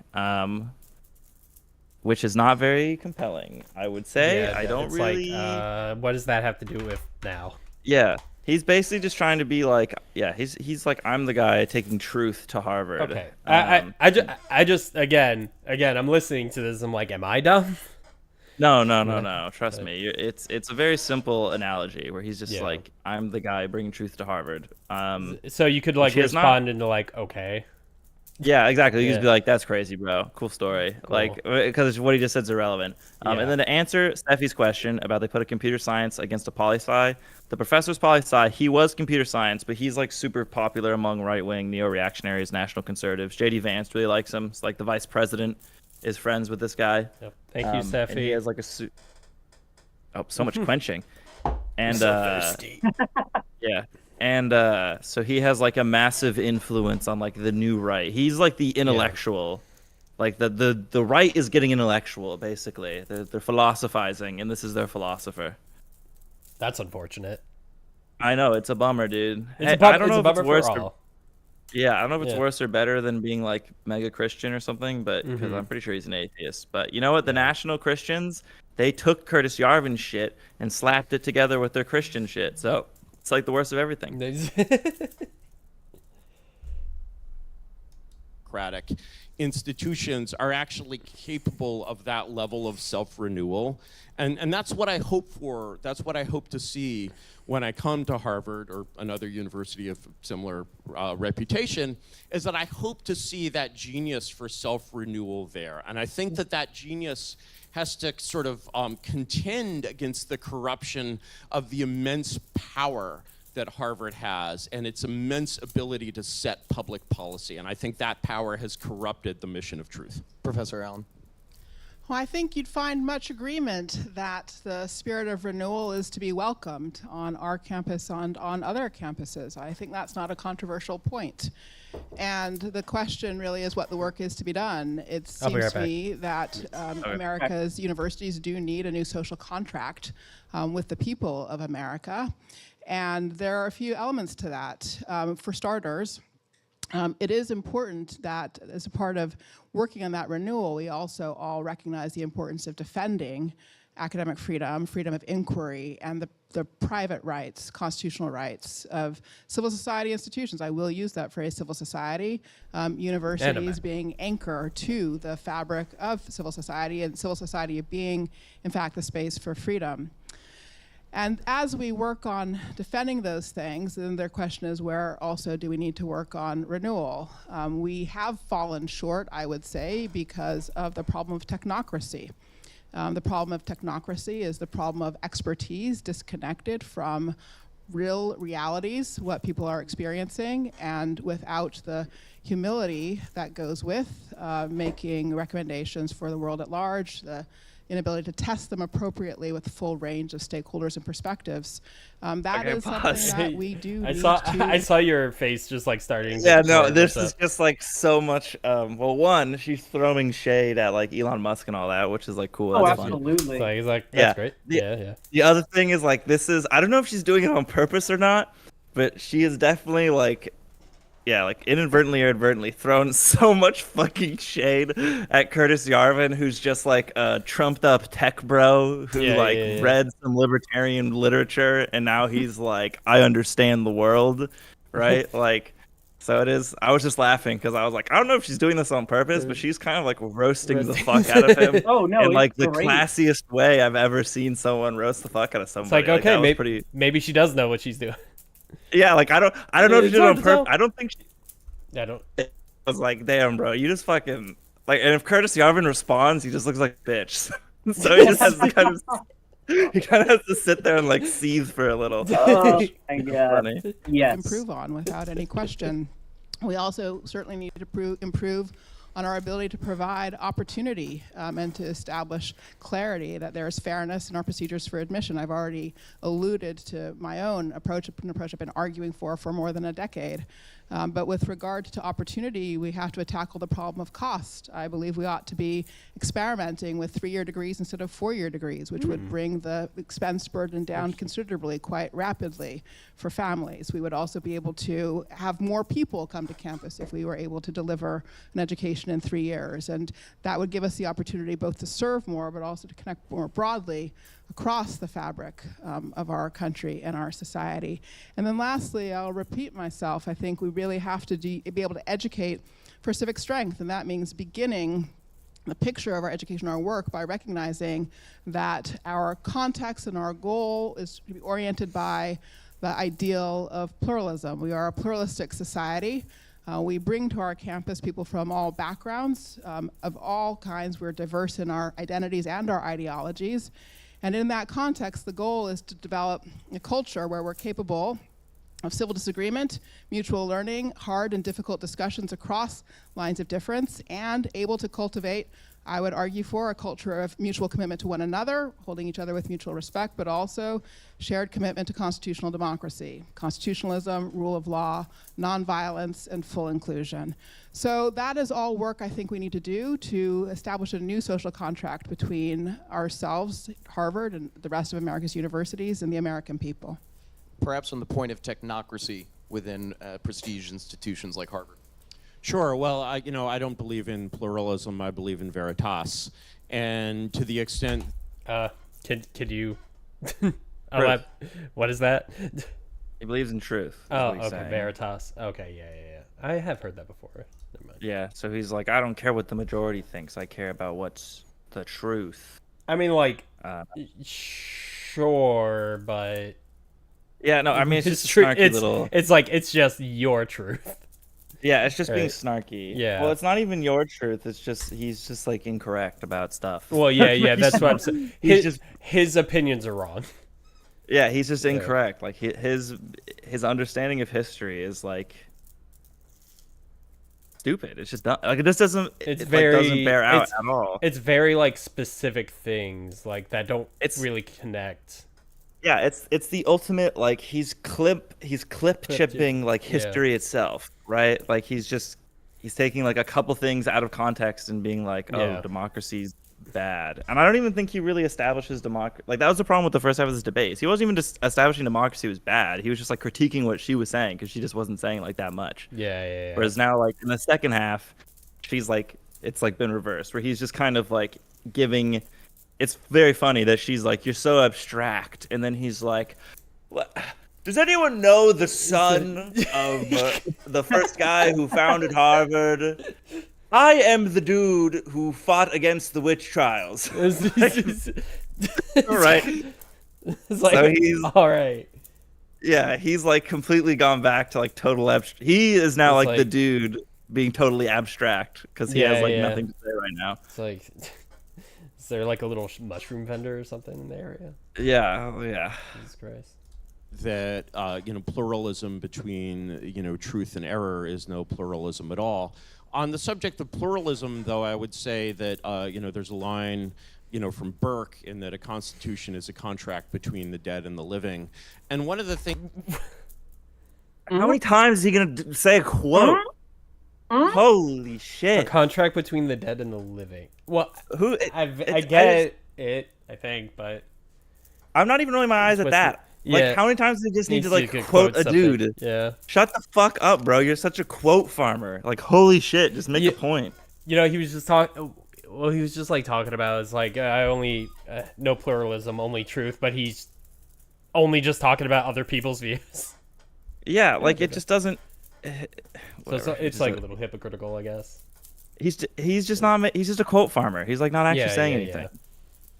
Yeah. things that we see basically in our own time, and one of the things I was very shocked to discover by just getting into a lot of the primary reading ourselves, is the immense narrowing in the set of permissible political and social perspectives that has taken place not just in this country over the last 10 or 20 years, but over the last 100, 200, 300 years. There are many, many perspectives that are simply no longer represented in this world that were, I think I love this. Pause. I just love this because he's literally, he's pretending like this is a smart point. He's literally just coping so fucking hard right now. Oh, absolutely. Where he's just like, there are no libertarians in my universities. And I'm mad. It's so good. Talk to your therapist. Yeah, he's so fucking salty that he's like, why isn't there a libertarian Harvard? Where? Because maybe it's There's like maybe for that. because libertarians aren't as educated. no, yeah, or like Yeah, or I don't know. libertarianism's just. No, I mean, there's plenty of educated libertarians. Yeah, like, obviously, Because libertarianism obviously. is just Oh, yeah. like dumb. Like It's just stupid. Yeah. I'll side Like note those- her technocracy comment reminded me of a song I have sent to Coffee. Technocrat. You'll have to send me that one again. I kind of want to see it too. Which, So send it to Coffee, and then he'll send it to me. All right, resume. The trial of Julius Evola after World War II, where he said he was charged for his convictions, and he said my convictions are only what everyone considered right and natural before the French Revolution. That's crazy. He just quoted Julius Evola. First of all, he said his name wrong. He said Julius Evola. I think that's a fucking dog whistle. We just got dog whistled right now. Okay, anyone who's quoting Julius Evola in a non-negative light, that's a dog whistle and a fucking half right there. Julius Evola is an insane traditionalist who believed in racist magic. Okay, Oh, like good. like Julius Evola has this great quote about justice. It's like the fascist who believed in racist fucking magic like has a great quote about justice. Go fuck yourself. Like, what are you talking about? Is is if you were like in the other chair, you'd just be like, No, literally, that's bro. Did you see my face as soon as you said Yeah. his name? I was like, what the fuck? We're talking about Julius Evola. That's crazy. Rats by Penelope Scott, the one I just mentioned, wanting to make you all listen to. oh yeah, I looked at the lyrics. It's great. So, just looking at the lyrics. And I don't really see the convictions of Julius Evola or Joseph de Maistre, well represented at Harvard, which is not a problem if they're erroneous. But if they're not erroneous, We're being dog whistled so hard right now. This is crazy. The views of the fascist guy who thought the earth was hollow and that inside was a white supremacist Aryan race who used fucking white magic to create Hyperborea. Yeah, no shit, that's not in Harvard. Are you fucking stupid? Bro, I'm sorry that no Harvard professors are teaching us about fucking Agartha and Atlantis, okay? Because they're not real. Jesus Christ. Oh my God. So that makes me wonder what else, like what other shit he actually believes in that he's just not mentioned or talked about yet. But this is like really starting to open up a hole to dig into. Yeah, because nobody knows about Julius Evola except for schizo posters, like me, okay? I know about Julius Evola because crazy fascists know about Julius Evola. I see. Like we should, Julius Evola's thoughts don't, unless outside of being like, look at this crazy shit. Even the fascists, my understanding is even Mussolini was like, because he was an Italian, like Evola had like a big influence on like the Italian fascists. Even Mussolini was like pissed that this crazy schizo fuck was talking about like Agartha and Hollow Earth. Like, what do you? But Mussolini was like, shit, great. We have a crazy person who's taking over like parts of my party. Awesome, great. So yeah, whatever. Even Mussolini's just like, Yeah, even Mussolini didn't like Julius Evola. Then there is indeed a problem. And in terms of the the question of technocracy and the sort of the effect of power on Harvard, I'd like to come back to this case of COVID because I think it actually tells us enormous. Go ahead. Bro, if I was in her chair, I would have slam dunked his ass with that Julius Evola shit.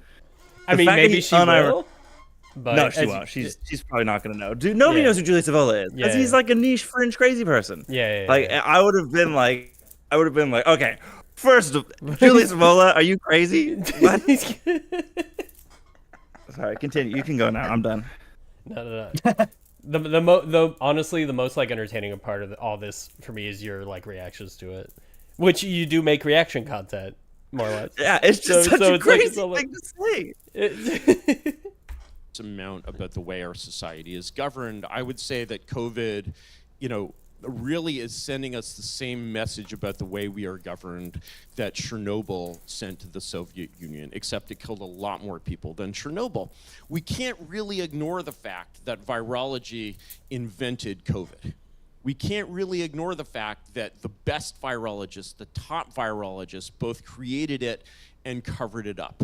And when we look at the cause of that, blaming individuals, scapegoating individuals, saying, oh, this is Fauci's fault, I don't believe that at all. I believe that it is actually a fault of the system. And what I observe of this system is that it is essentially the way that science is governed in the post-war society is to say, okay, here you're a scientist. You're not here to just be abstractly curious. You're here to solve a problem. Yeah. And what they wound up doing when saying scientists, you're here to solve a problem. All you need is like one counterexample, such as like the internet. Yeah. Well, like, we can the internet. I mean, we can argue whether or not the internet was a good idea, but yeah, but you know but what yeah, I mean. I know what you mean. It's like it's so easy to cherry pick. Like here, first of all, I'm not conceding that it was made in like a lab in Wuhan. Yeah, so, like, yeah. Well, let's assume it was. Yeah. Like, who fucking cares? Yeah. Like, it just doesn't matter. It doesn't. Like, private businesses used to make houses with asbestos. Do we get rid of, like, private businesses? No. Are you stupid? Let's see. Fish were getting lead poisoning in, like, the Arctic circles because of our fucking gasoline or something like that.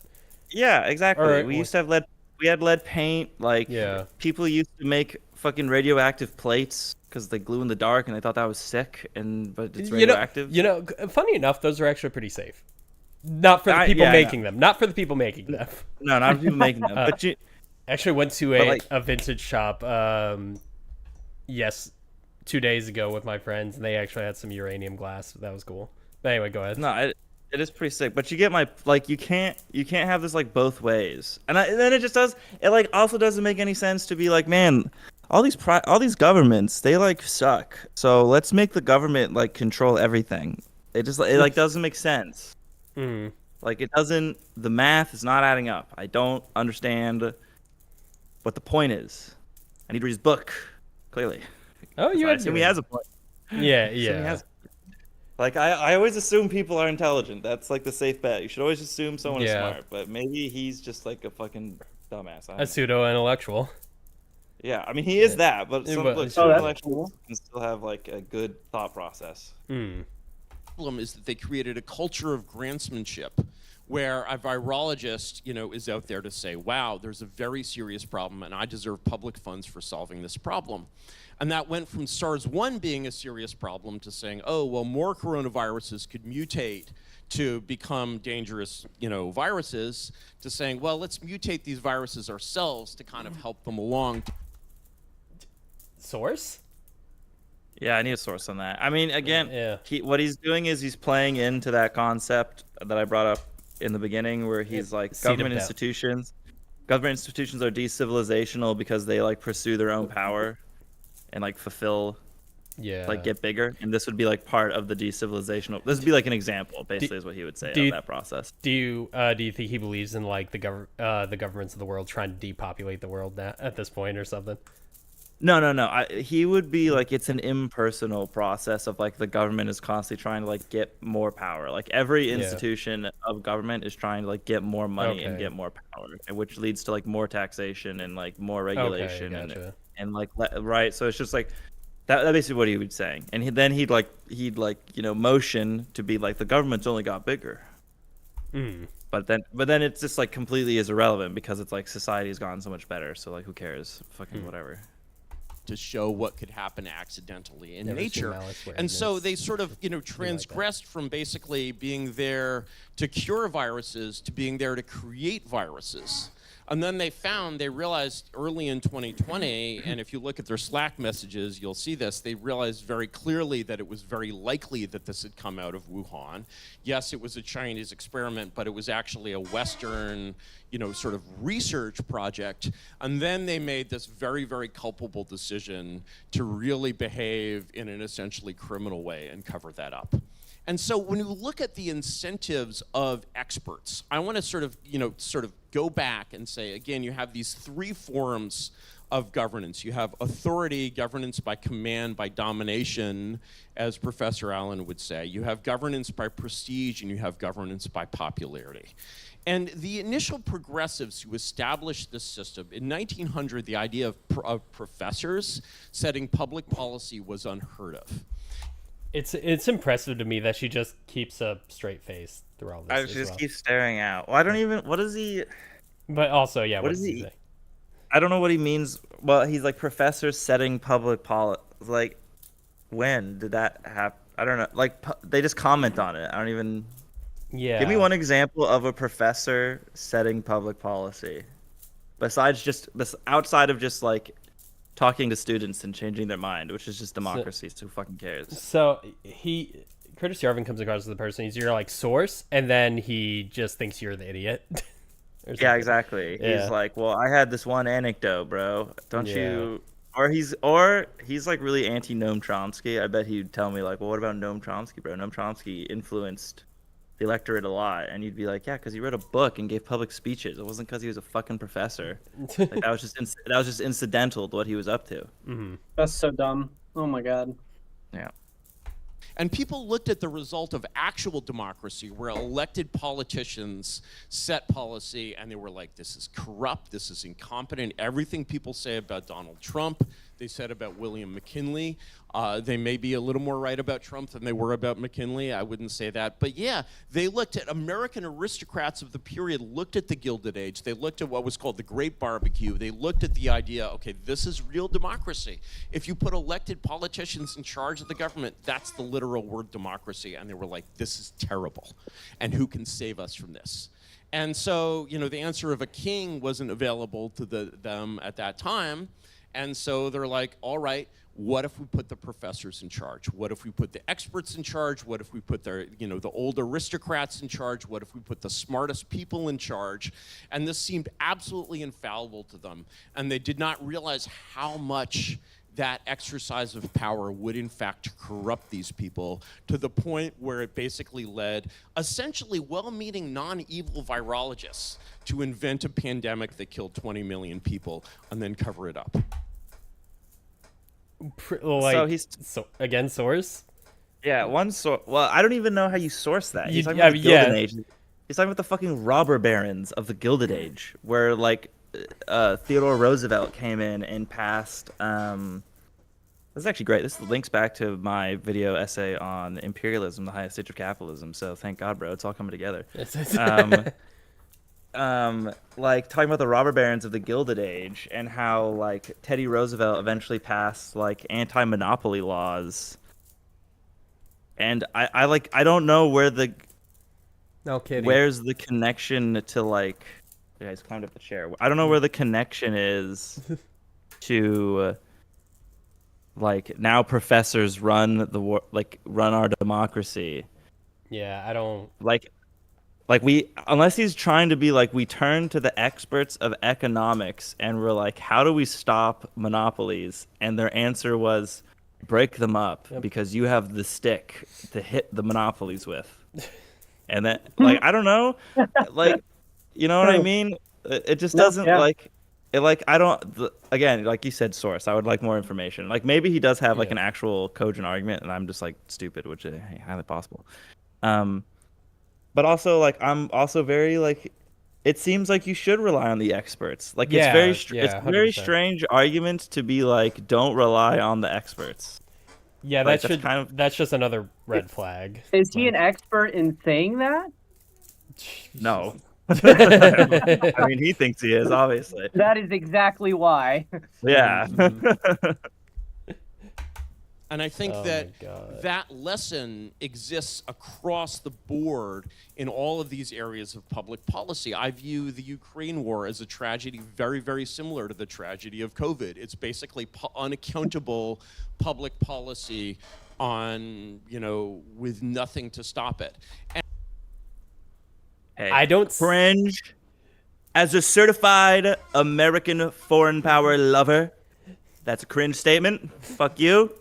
NATO is great. Expand that shit as far as possible. Russia should have no say over whether or not we can expand NATO to sovereign nations. Fuck you. Anyone who says it's our fault is a liar. It's all Russia's fault. Fuck you. And everyone in America should support NATO because it's awesome. The fact that these structures are oligarchic and based on prestige rather than authority do not mean that they do not have power, and do not mean that they do not have the power to misgovern. Are professors in charge? His standard for what makes a professor, is that right? Those sorts of questions. Well, we know for a fact professors aren't in charge because... Yeah, I mean, also, pause. Like, we have RFK Jr. as the head of, like, health right now. We have a lot of non-experts in positions that require specific areas of expertise. Yeah, bro, like, what crack are you smoking? So stupid. It's so stupid. But anyway... I'll come back to that in a second, but I want to go back to the very beginning of that set of remarks when... I like it. She starts off with, that's stupid. Yeah, because it is. It's a dumb statement. Yeah. Mr. Yarvin suggested that pluralism and veritas are in conflict with each other. That's not the case. To protect freedom is to generate diversity of thought. James Madison said that. Old idea. Others have said it as well. And so to protect freedom and is to generate precisely what you need in order to pursue veritas, namely the conflict of ideas required for competitive consideration of hard questions that are rarely given to certain conclusions. So in that regard, actually pluralism is something that helps advance the cause of veritas. Respecting pluralism and protecting pluralism is beneficial to the project of discovery. The project of discovery always benefits from adversarial structures and competitive structures. And so, yes, there's always room for the enterprise of science to improve itself. And no, the professors are certainly not in charge, but who can deny that expertise brings with it a certain kind of power? But again, it's a very specific kind of power. And the question is, how does it sit in relationship to other kinds of power? There, I think the best way of understanding what our goal should be is actually to go back to Aristotle, who gave us a beautiful account of the different kinds of knowledge and expertise that people bring to bear. So again, when he's talking about his different regime types, partly the different regime types also put different kinds of knowledge offerings on the shared table of society. So the people bring things in particular. They bring clarity about values for society. Oh my God. They also bring... We got an answer about why we made it. We made it to the why democracy is good. Holy shit, we did it. She brought it to the end. She brought it. It took a while, but we got there.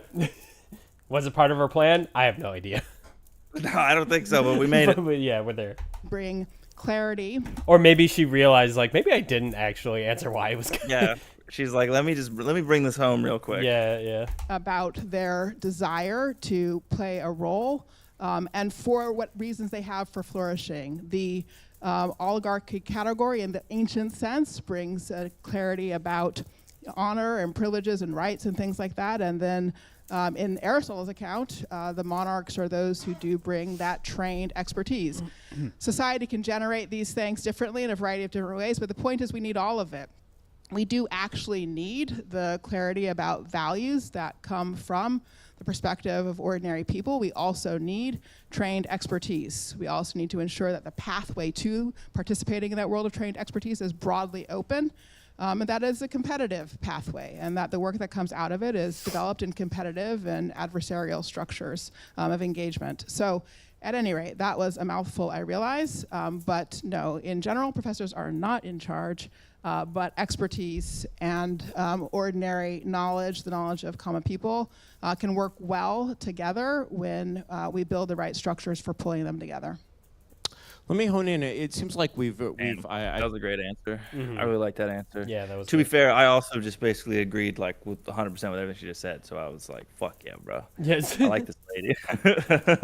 Did Curtis Yarvin roll his eyes? It's just. Maybe. It just seemed like he was doing a lot of like. He was just thinking. Like he was like he heard her say something, then he like moved his eyes up, like contemplating it and taking the information. You know what? Let's maybe just poison the well. Yeah, let's poison the well. He did roll his eyes. Fuck this guy, bro. Yeah. How dare you? Yeah. Fair enough. Okay. Yeah, fuck this guy. That's great. Also, it's okay, Sephi. RFK's on my shit list, so. Fuck that guy. Because fuck that guy too. Yeah. I feel like this debate has been a success because we've honed in on what I would say is the most important point, which is essentially the functioning of the marketplace of ideas. And the marketplace of ideas, when it works well, is essentially a Darwinian system in which good ideas exactly, I don't like using the word that starts with a D, but in which you have a variety of ideas, like mutations in a Darwinian system, and it's the survival of the fittest. And we did it. We brought it. Remember, I told you about the ideas, how they spread, the memes. It's all coming back together. Oh my God. Holy shit. This is crazy. See, why don't you do this for a living? Like, literally, I just need to predict what people are gonna say. Historical materialism is right. I can predict the future, and nobody else can. And I knew what you meant, Sephi. I was just saying I have him on a shit list in Retribution. RFK should be on everybody's shit list. Exactly. And those systems work well when the definition of fittest is actually the definition that you want. And the essential problem when you have scientists kind of puttering around in their laboratories, breeding beans with other beans, and they're like, look, wow, it worked. Wow, it's just going in on agriculture, GMOs. Fucking fantastic. He's talking. I know. Just. Yeah. Sorry. He's cover my mouth. No, you go. Yeah, I know that's not what he's talking about, but it just annoys me that he seems to. Well, again, he's like, maybe we shouldn't have experts. I'm like, you don't even know what you're talking about. No, because he's nuclear. He's a fucking idiot. Yeah. Works like this. The fittest ideas in that, bucolic condition of 19th century science are simply the truest ideas. You are evolving, you are selecting for veritas. When I look at the way that I would argue that breeding beans to make better beans is not necessarily in pursuit of veritas, but in pursuit of functionality. well, really what he's trying to get at is like, if a bunch of experts don't leave their bubble, they're not going to get challenging ideas, which is whatever.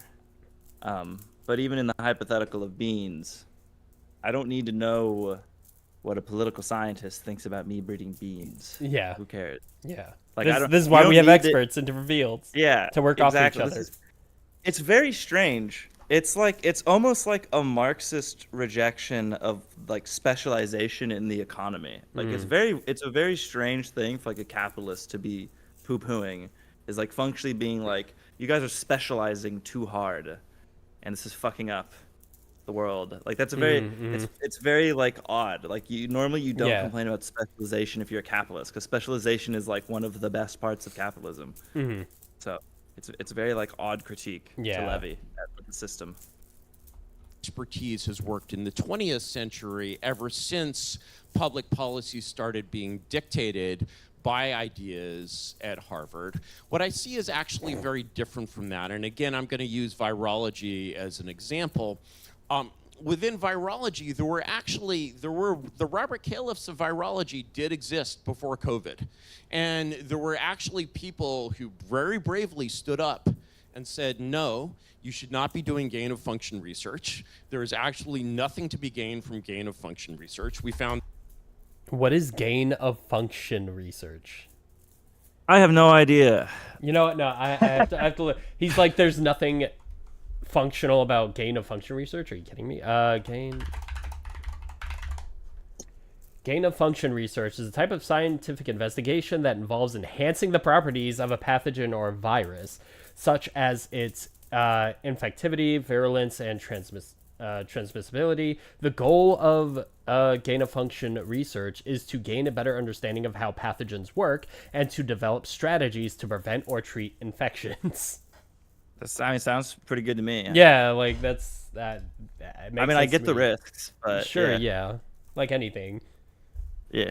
That actually nothing was gained at all from this research when COVID. Oh, I have to imagine he just doesn't know.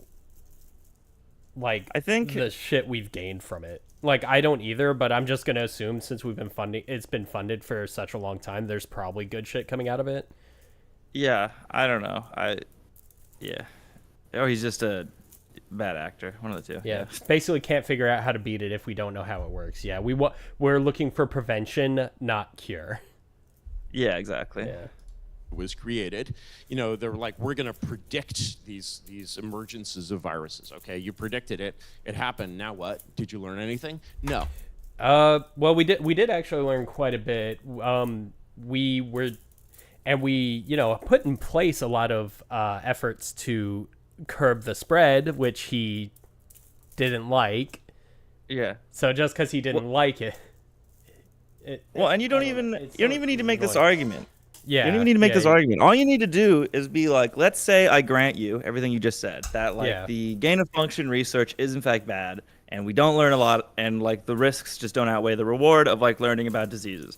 Like, let's say I grant you that. Okay, we just stop that one thing, so I've solved your problem, and I've maintained my system, and I've maintained the validity of my system, without having to turn to monarchy.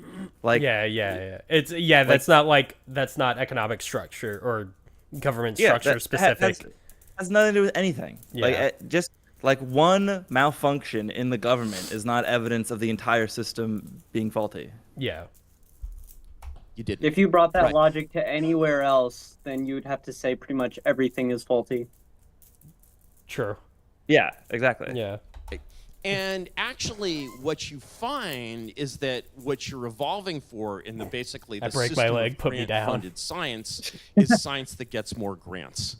And so gain of function, imagine being a biologist who's against gain of function research. You are not a team. Imagine being a scientist who isn't for the development of preventable medical treatment. That's wild.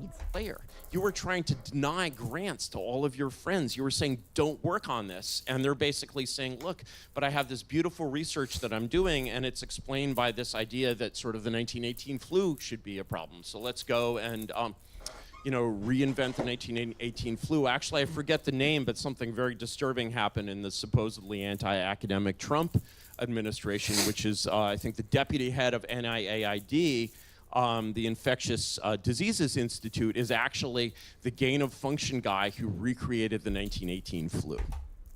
Good. What does that have to do? Or even bad, what does that have to do with anything, as you were saying?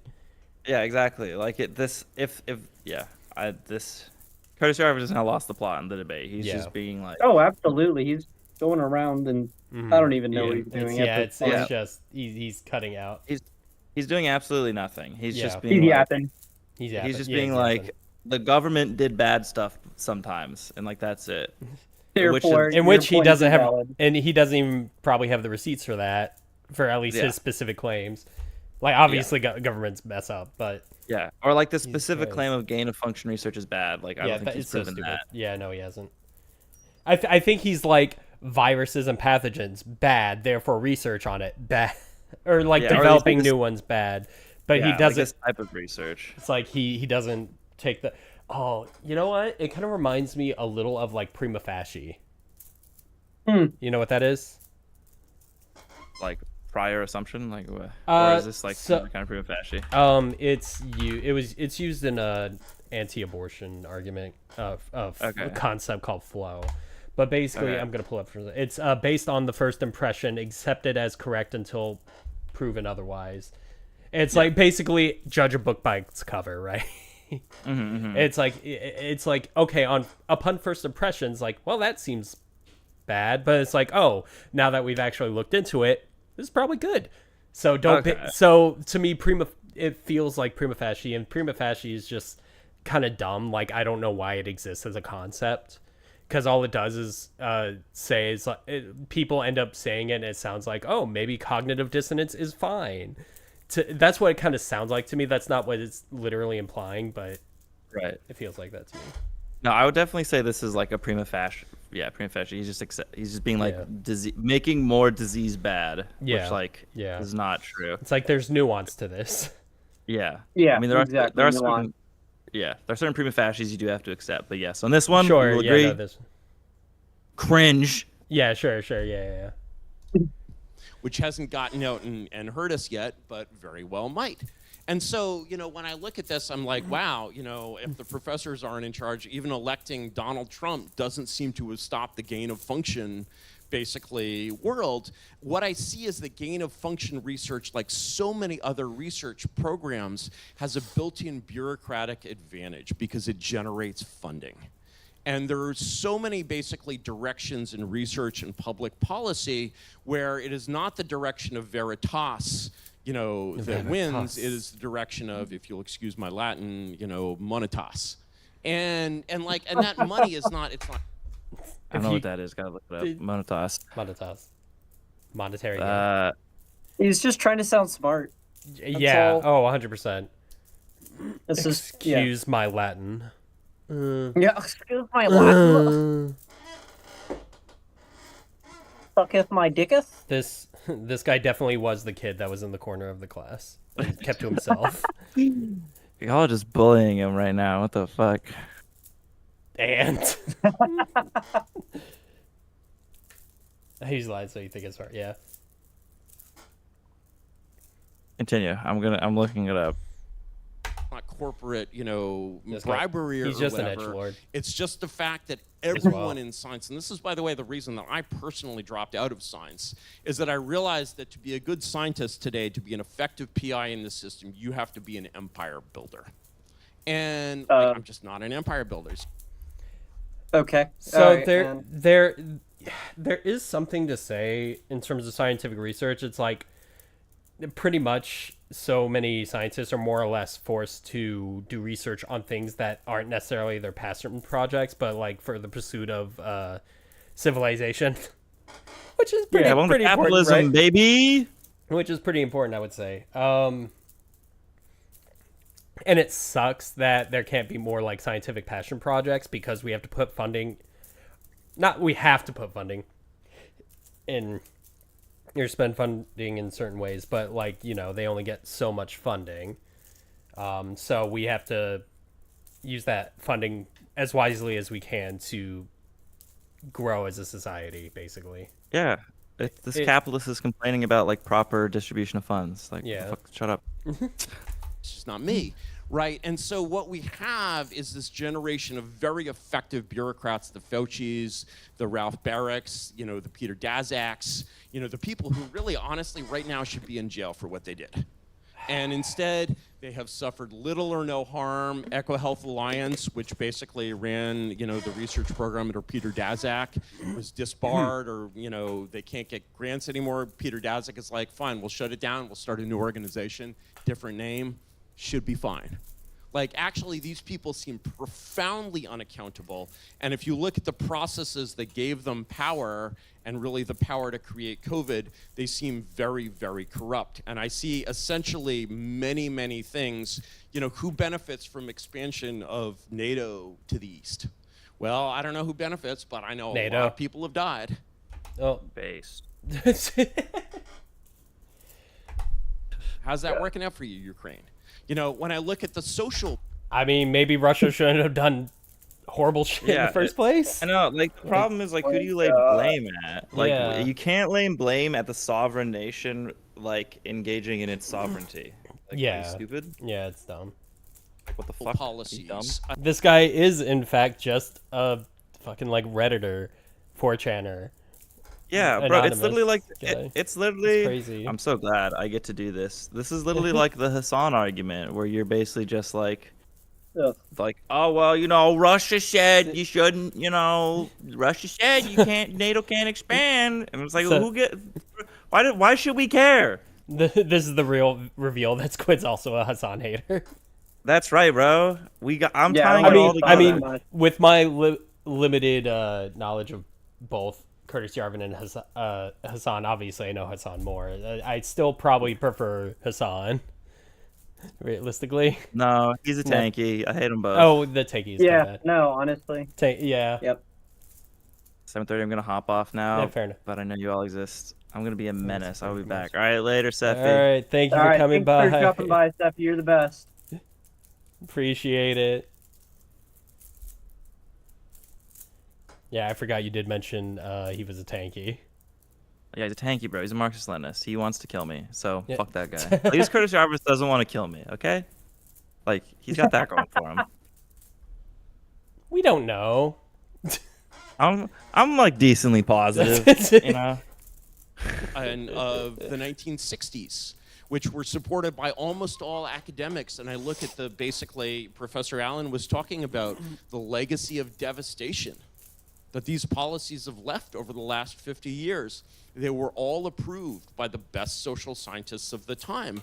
I see the same effect where this system is Source. not evolving the best and truest ideas. It's involving the most powerful ideas and, in a way, the most pernicious ideas. And I can't help but relate that to Professor Allen's belief that positive liberty, in other words, power, is an essential goal of human nature.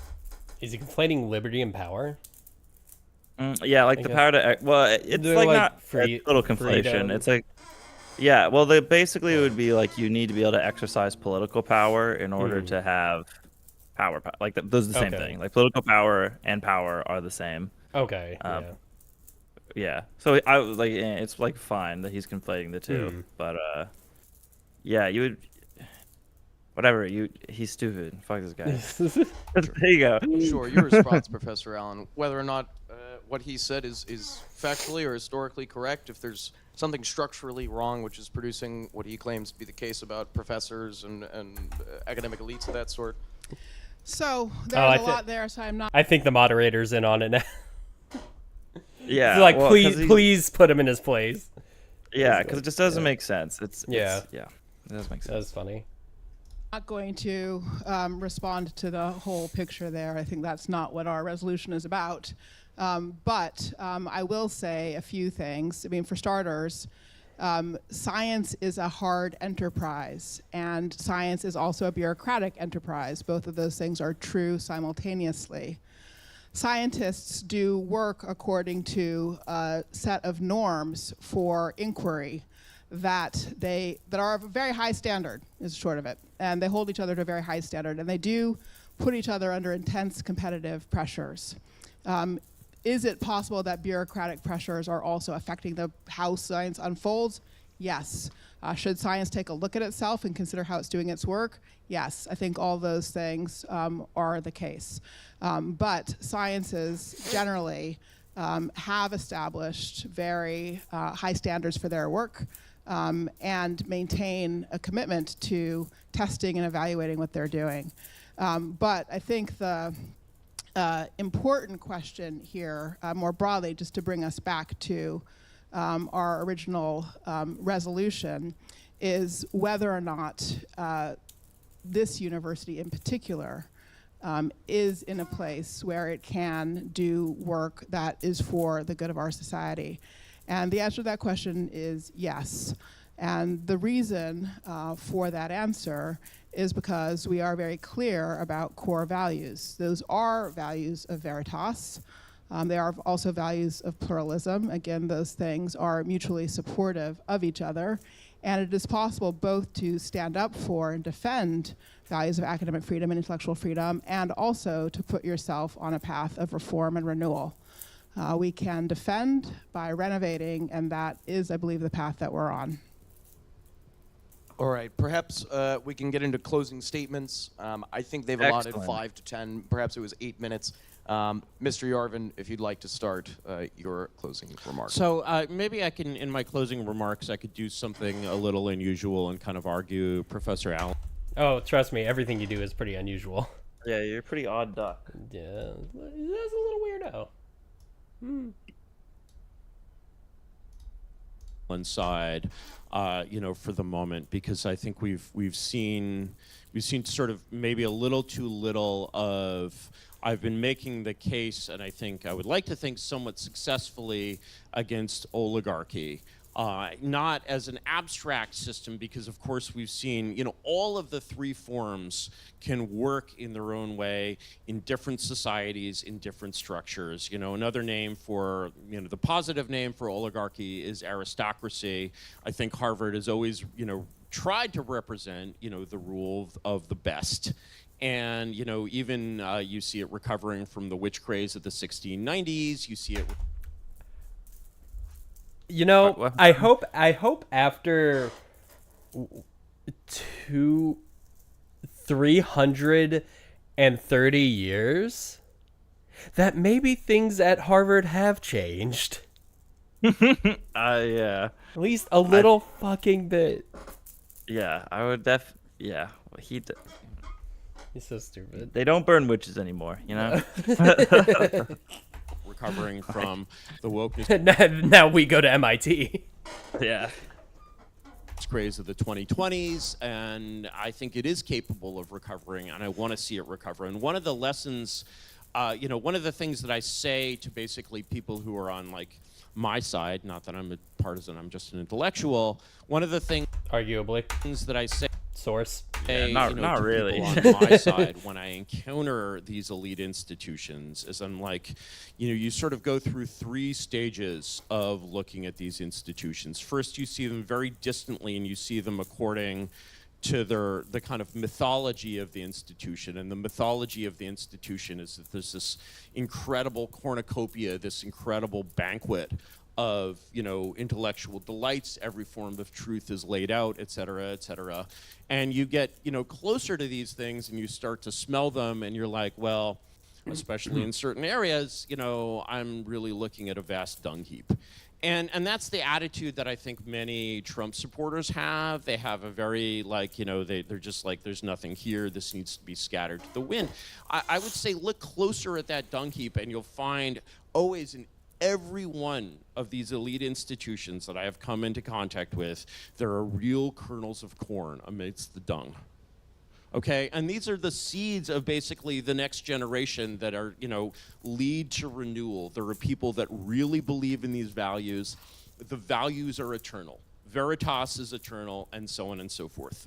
And when we see, you know, and I believe that there's, I agree with Professor Allen, I believe that there's a capacity for renewal here, Okay, but I once also he gets to believe the end of his speech, pause. Yeah. I just wanted to finish before I talk. takes looking very, very hard at what Harvard is and became during the 20th century, which is very different from what it was in any of the past centuries.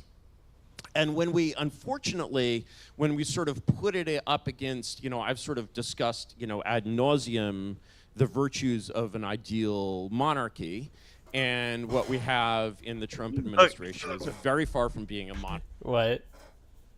Do you he didn't mention the ideal monarchy once. Like, he completely failed miserably. Mm-hmm.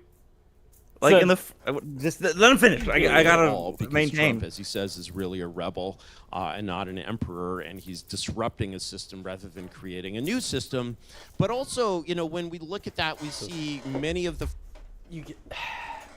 failings of monarchy. And so when we, you know, to come back to my Aristotelian, my updated Aristotelian trinity, where monarchy, oligarchy, and democracy become authority, prestige, and popularity, you know, we see in the Trump administration, we see these classic tropes of authoritarian populism. And it's not wrong, even though Trump is not Hitler, it's not wrong to say that these are both authoritarian populist regimes, and that there's something brittle and something broken and something questionable and something wrong about authoritarian populism without a backbone of prestige, without a backbone of aristocracy. Well, I guess he doesn't care for the Trump administration. I don't know. I don't even know what the point. I don't know why like, he's I saying this, don't understand what the point of this final And I speech would is. say, just as the, you know, the sort of the challenge of these institutions is to renew themselves, the challenge of the enemies of these institutions is to explain where we go from here, and how that prestige is regenerated, and whether it's generated, you know, by the kernels of corn, you know, sprouting again into a new beautiful cornfield, whether it's represented by new institutions is unclear. But what is clear is that prestigious institutions are necessary and essential. Prestige is essential.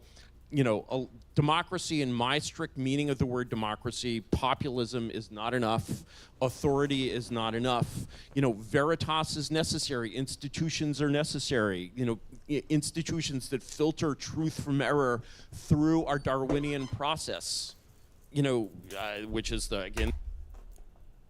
Let him finish. He's just having a stroke. Yeah, I don't know what the fuck is happening, bro. This is like fucking gone, man. Are necessary, but when you see science being filtered for power or for empire building rather than for veritas, there are many, many examples of this in science that do not involve killing 20 million people, that just involve, you know, wasting a lot of time. I guess I always use the amyloid hypothesis as my example of that. You know, you basically see a really considerable amount of redirection that needs to take place and restructuring that needs to take place to serve these ideals. Whether that restructuring takes place as a result of an internal process of renewal or an external process of forced renewal is, I think, very, very unclear in the historical situation in which we exist. But I would, you know, and I hope we can agree on this, institutions like the university that we're at are necessary and essential, and a lot of change is needed within them. Thank you, Professor Allen. What the fuck? It almost sounded like he just kind of conceded in some ways. Yeah. Literally, when he was like, academic institutions, they are important. Exactly. There's actually a good kind of democracy. I'm like, what is happening right now? I don't know. What a meandering, horrible end. That was this was a whole switch up, right? Yeah, like that was awful. That was like embarrassing to listen to. That was like an embarrassing moment. It was a struggle. I'm not for everyone involved. Everyone. Literally everyone. God. I thought maybe we would get to. He didn't even bring up the concept of democracy, monarchy like once. Dude, right? I noticed that. So disappointing. Yeah, he didn't actually defend he like kept making us question democracy, which is fine. And he didn't bring up, but then he didn't fill the void. He didn't with monarchy. provide a solution. Yeah, no. It's like so then it just sounds like scorched earth without anything. Yeah. Well, it's like, okay, all right. So you say democracy is bad. All right, where do we go from here? Like, you need to defend your position that monarchy is better than democracy, because I mean, democracy is like almost like the best thing we got right now. It's what we can do with it, and I don't know. This was frustrating just to listen to. Yeah. Well, this last I literally don't actually I feel like I've been able to like pause and been like explain what happened. I literally I think he genuinely said nothing in those last like 8 minutes. I think he just conceded vaguely. Yeah. He literally was like had nothing to add, he had nothing to say. Wow. That was fucking it was like the whole time he was just like an edgy teen, and then at the end he's like maybe like just a different side of him took over. It's like, oh man, maybe I should actually be a little nicer or something. Yeah, that was like so that was genuinely embarrassing to listen to. That was really bad. Let's see what she says, I guess. Yeah, I mean, he only talks for like 2 fucking minutes, so like probably better than what he said. Yeah. Thank you.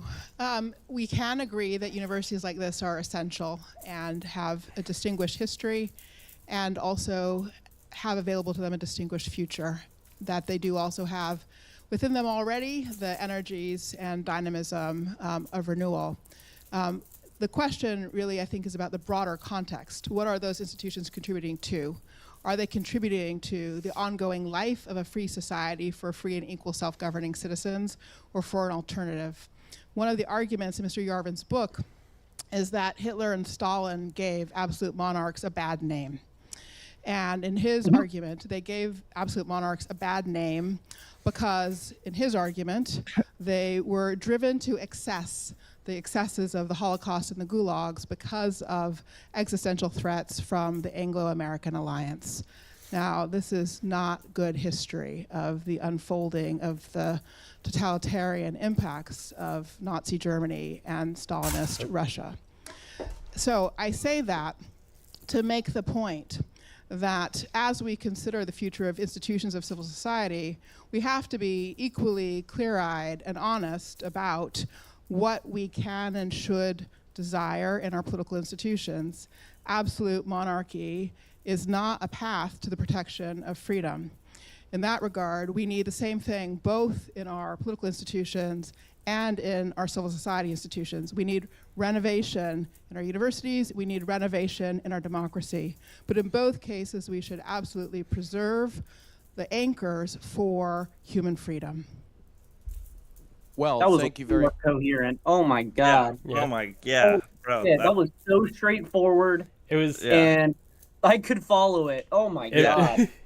It was kind of great because she's like, when she said it's like, oh yeah, we agree on that. She's like, I know I'm right. That's probably how she's like, I know I'm right, and your shit's still dumb. Dude, I've just never seen someone fumble the fucking bag so hard at the end. Like that was, I'm just like shocked at how awful that was. Like that was. I mean, look at his face. Yeah. I mean, that's a face of like, what the fuck did I just say? I mean, he must have realized. He must have realized at the end, like, wait, I didn't defend monarchy. Like, it must have dawned on him, like, shit, the one thing I was supposed to do, and I didn't fucking do it. He's going to be reeling after this one.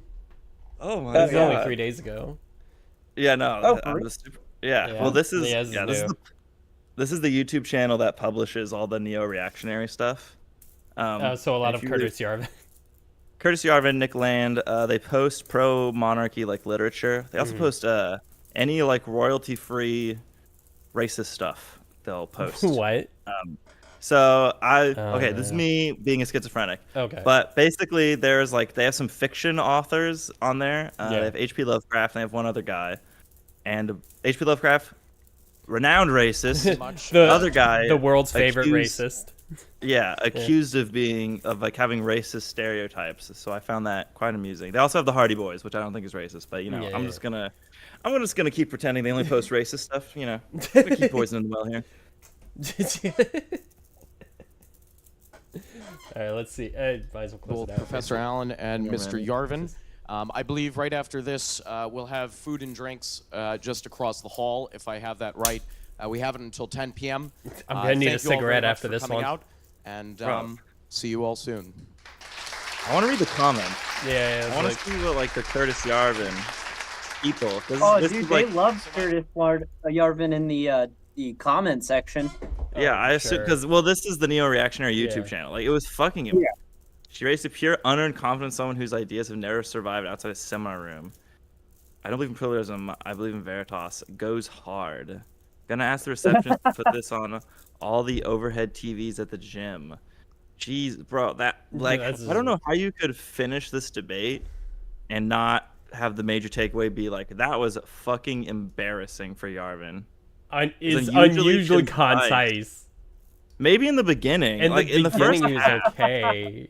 yeah, in the first half he was fine, and then he just kept like the first sign of like struggle was when he brought up the fucking Salem witch trials and the Yeah. Oh God. yeah, the that was point bad. of that meandering story was I'm the guy who has truth, and Harvard sometimes doesn't have truth, and like that was it. That was the He was point like, of this are like you fucking kidding me? yeah, I this thought like you got- meandering monologue. That's the point. Like yeah, that's why you're here debating. That's like what are you talking about? Of course. I Of course think you believe that. I imagine a lot of these people, especially since these are 3 days ago, a lot of people probably tried to have like quick responses, so they probably only watched like the first part of the video. I don't. posted I mean, no. as well. People are just audience capture. Like Sure, they don't care. sure. They'll just watch it and be like, yeah, Curtis Yarvin. Yeah, exactly. Yeah. There's also that. Which is fine, because obviously the only people who know of this channel are like me, schizo posters, and then people who actually like Curtis Yarvin. So I'd like to thank Mr. Bean for a splendid moderation job. That's hilarious. That's actually kind of funny. Curtis won the debate and the shoe game. The cathedral is under siege. What a fucking idiot. This is so stupid.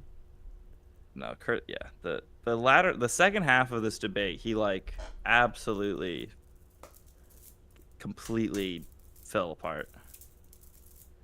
Yeah, everyone's just like talking about how the beginning, it seems.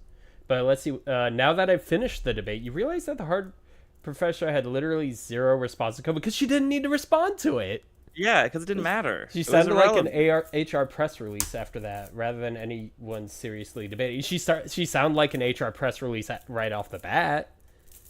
Yeah, in the beginning she was like doing nothing. I kind of want to like comment on that as like, why should she even waste Yeah. her time with the COVID? I'm glad. I think here's my guess is that she realized the racism thing is kind of like not, because that seemed like she wanted to open up with like the racism thing really hard, and that's what she wanted to go into. And it was like the moment she dropped that and was like, let me just focus on the democracy part. It seemed like she felt like way more comfortable. Yeah, it was like it was an appeal. Like at the start, it was just kind of almost like appealing to the audience. It felt like 100%. Yeah, 100%. rather than just talking about what you need to talk about. 100%. Let's see. Okay, so Yarvin has definitely been going to speech therapy or something, right? I'm 15 minutes in, and there haven't been any or ums. In a lot of his old ones, he's like constantly umming and erring. Yeah. Gotcha. I mean, I do that too, so I have to work on it. I'm good about not doing it if I prepare for a speech, but Yeah. All right. This is yeah. Anyway, we've been streaming for like almost 4 hours. yeah, good stream. Yeah. Fucking, It's been a good one. It's been a good one. Yeah, it's Yeah, been fun. that was Next time we'll go into a topic that maybe Coffee and I can speak more on or some shit. I don't know. Sure. Obviously, this. I was learned a lot from Squid. Thanks. Oh Squid. yeah, I also appreciate did learn a lot Yeah. that No I will problem, guys. that I will hopefully retain, but no promises. Yeah. Always happy to ramble. Hell yeah, dog. So All right, I'm out of here. Later, coffee. All right, love you guys. Peace out. See ya. Later. And once again, everyone go check out Deadliest Squid on Twitch and on YouTube. He has some great shit that I should actually watch more of, admittedly. Yeah, But- and hopefully I'll finish. I want to get to work on the fucking. I just haven't. Yeah, I have all the notes for like the Christian nationalism one. I just need to write that thing and get it done. So hopefully that I can get that done. Yeah, so look forward to that coming out. So Yeah. thanks guys for dropping by. Hopefully we'll be able to get some debates going the next time. Maybe I'll change up my caller system. Maybe I'll use something different than a Discord link. I don't know. And then I also need to work on Nightbot. Yeah, we'll So- fix it. Yeah. Yeah. Anyway, see you guys. Later.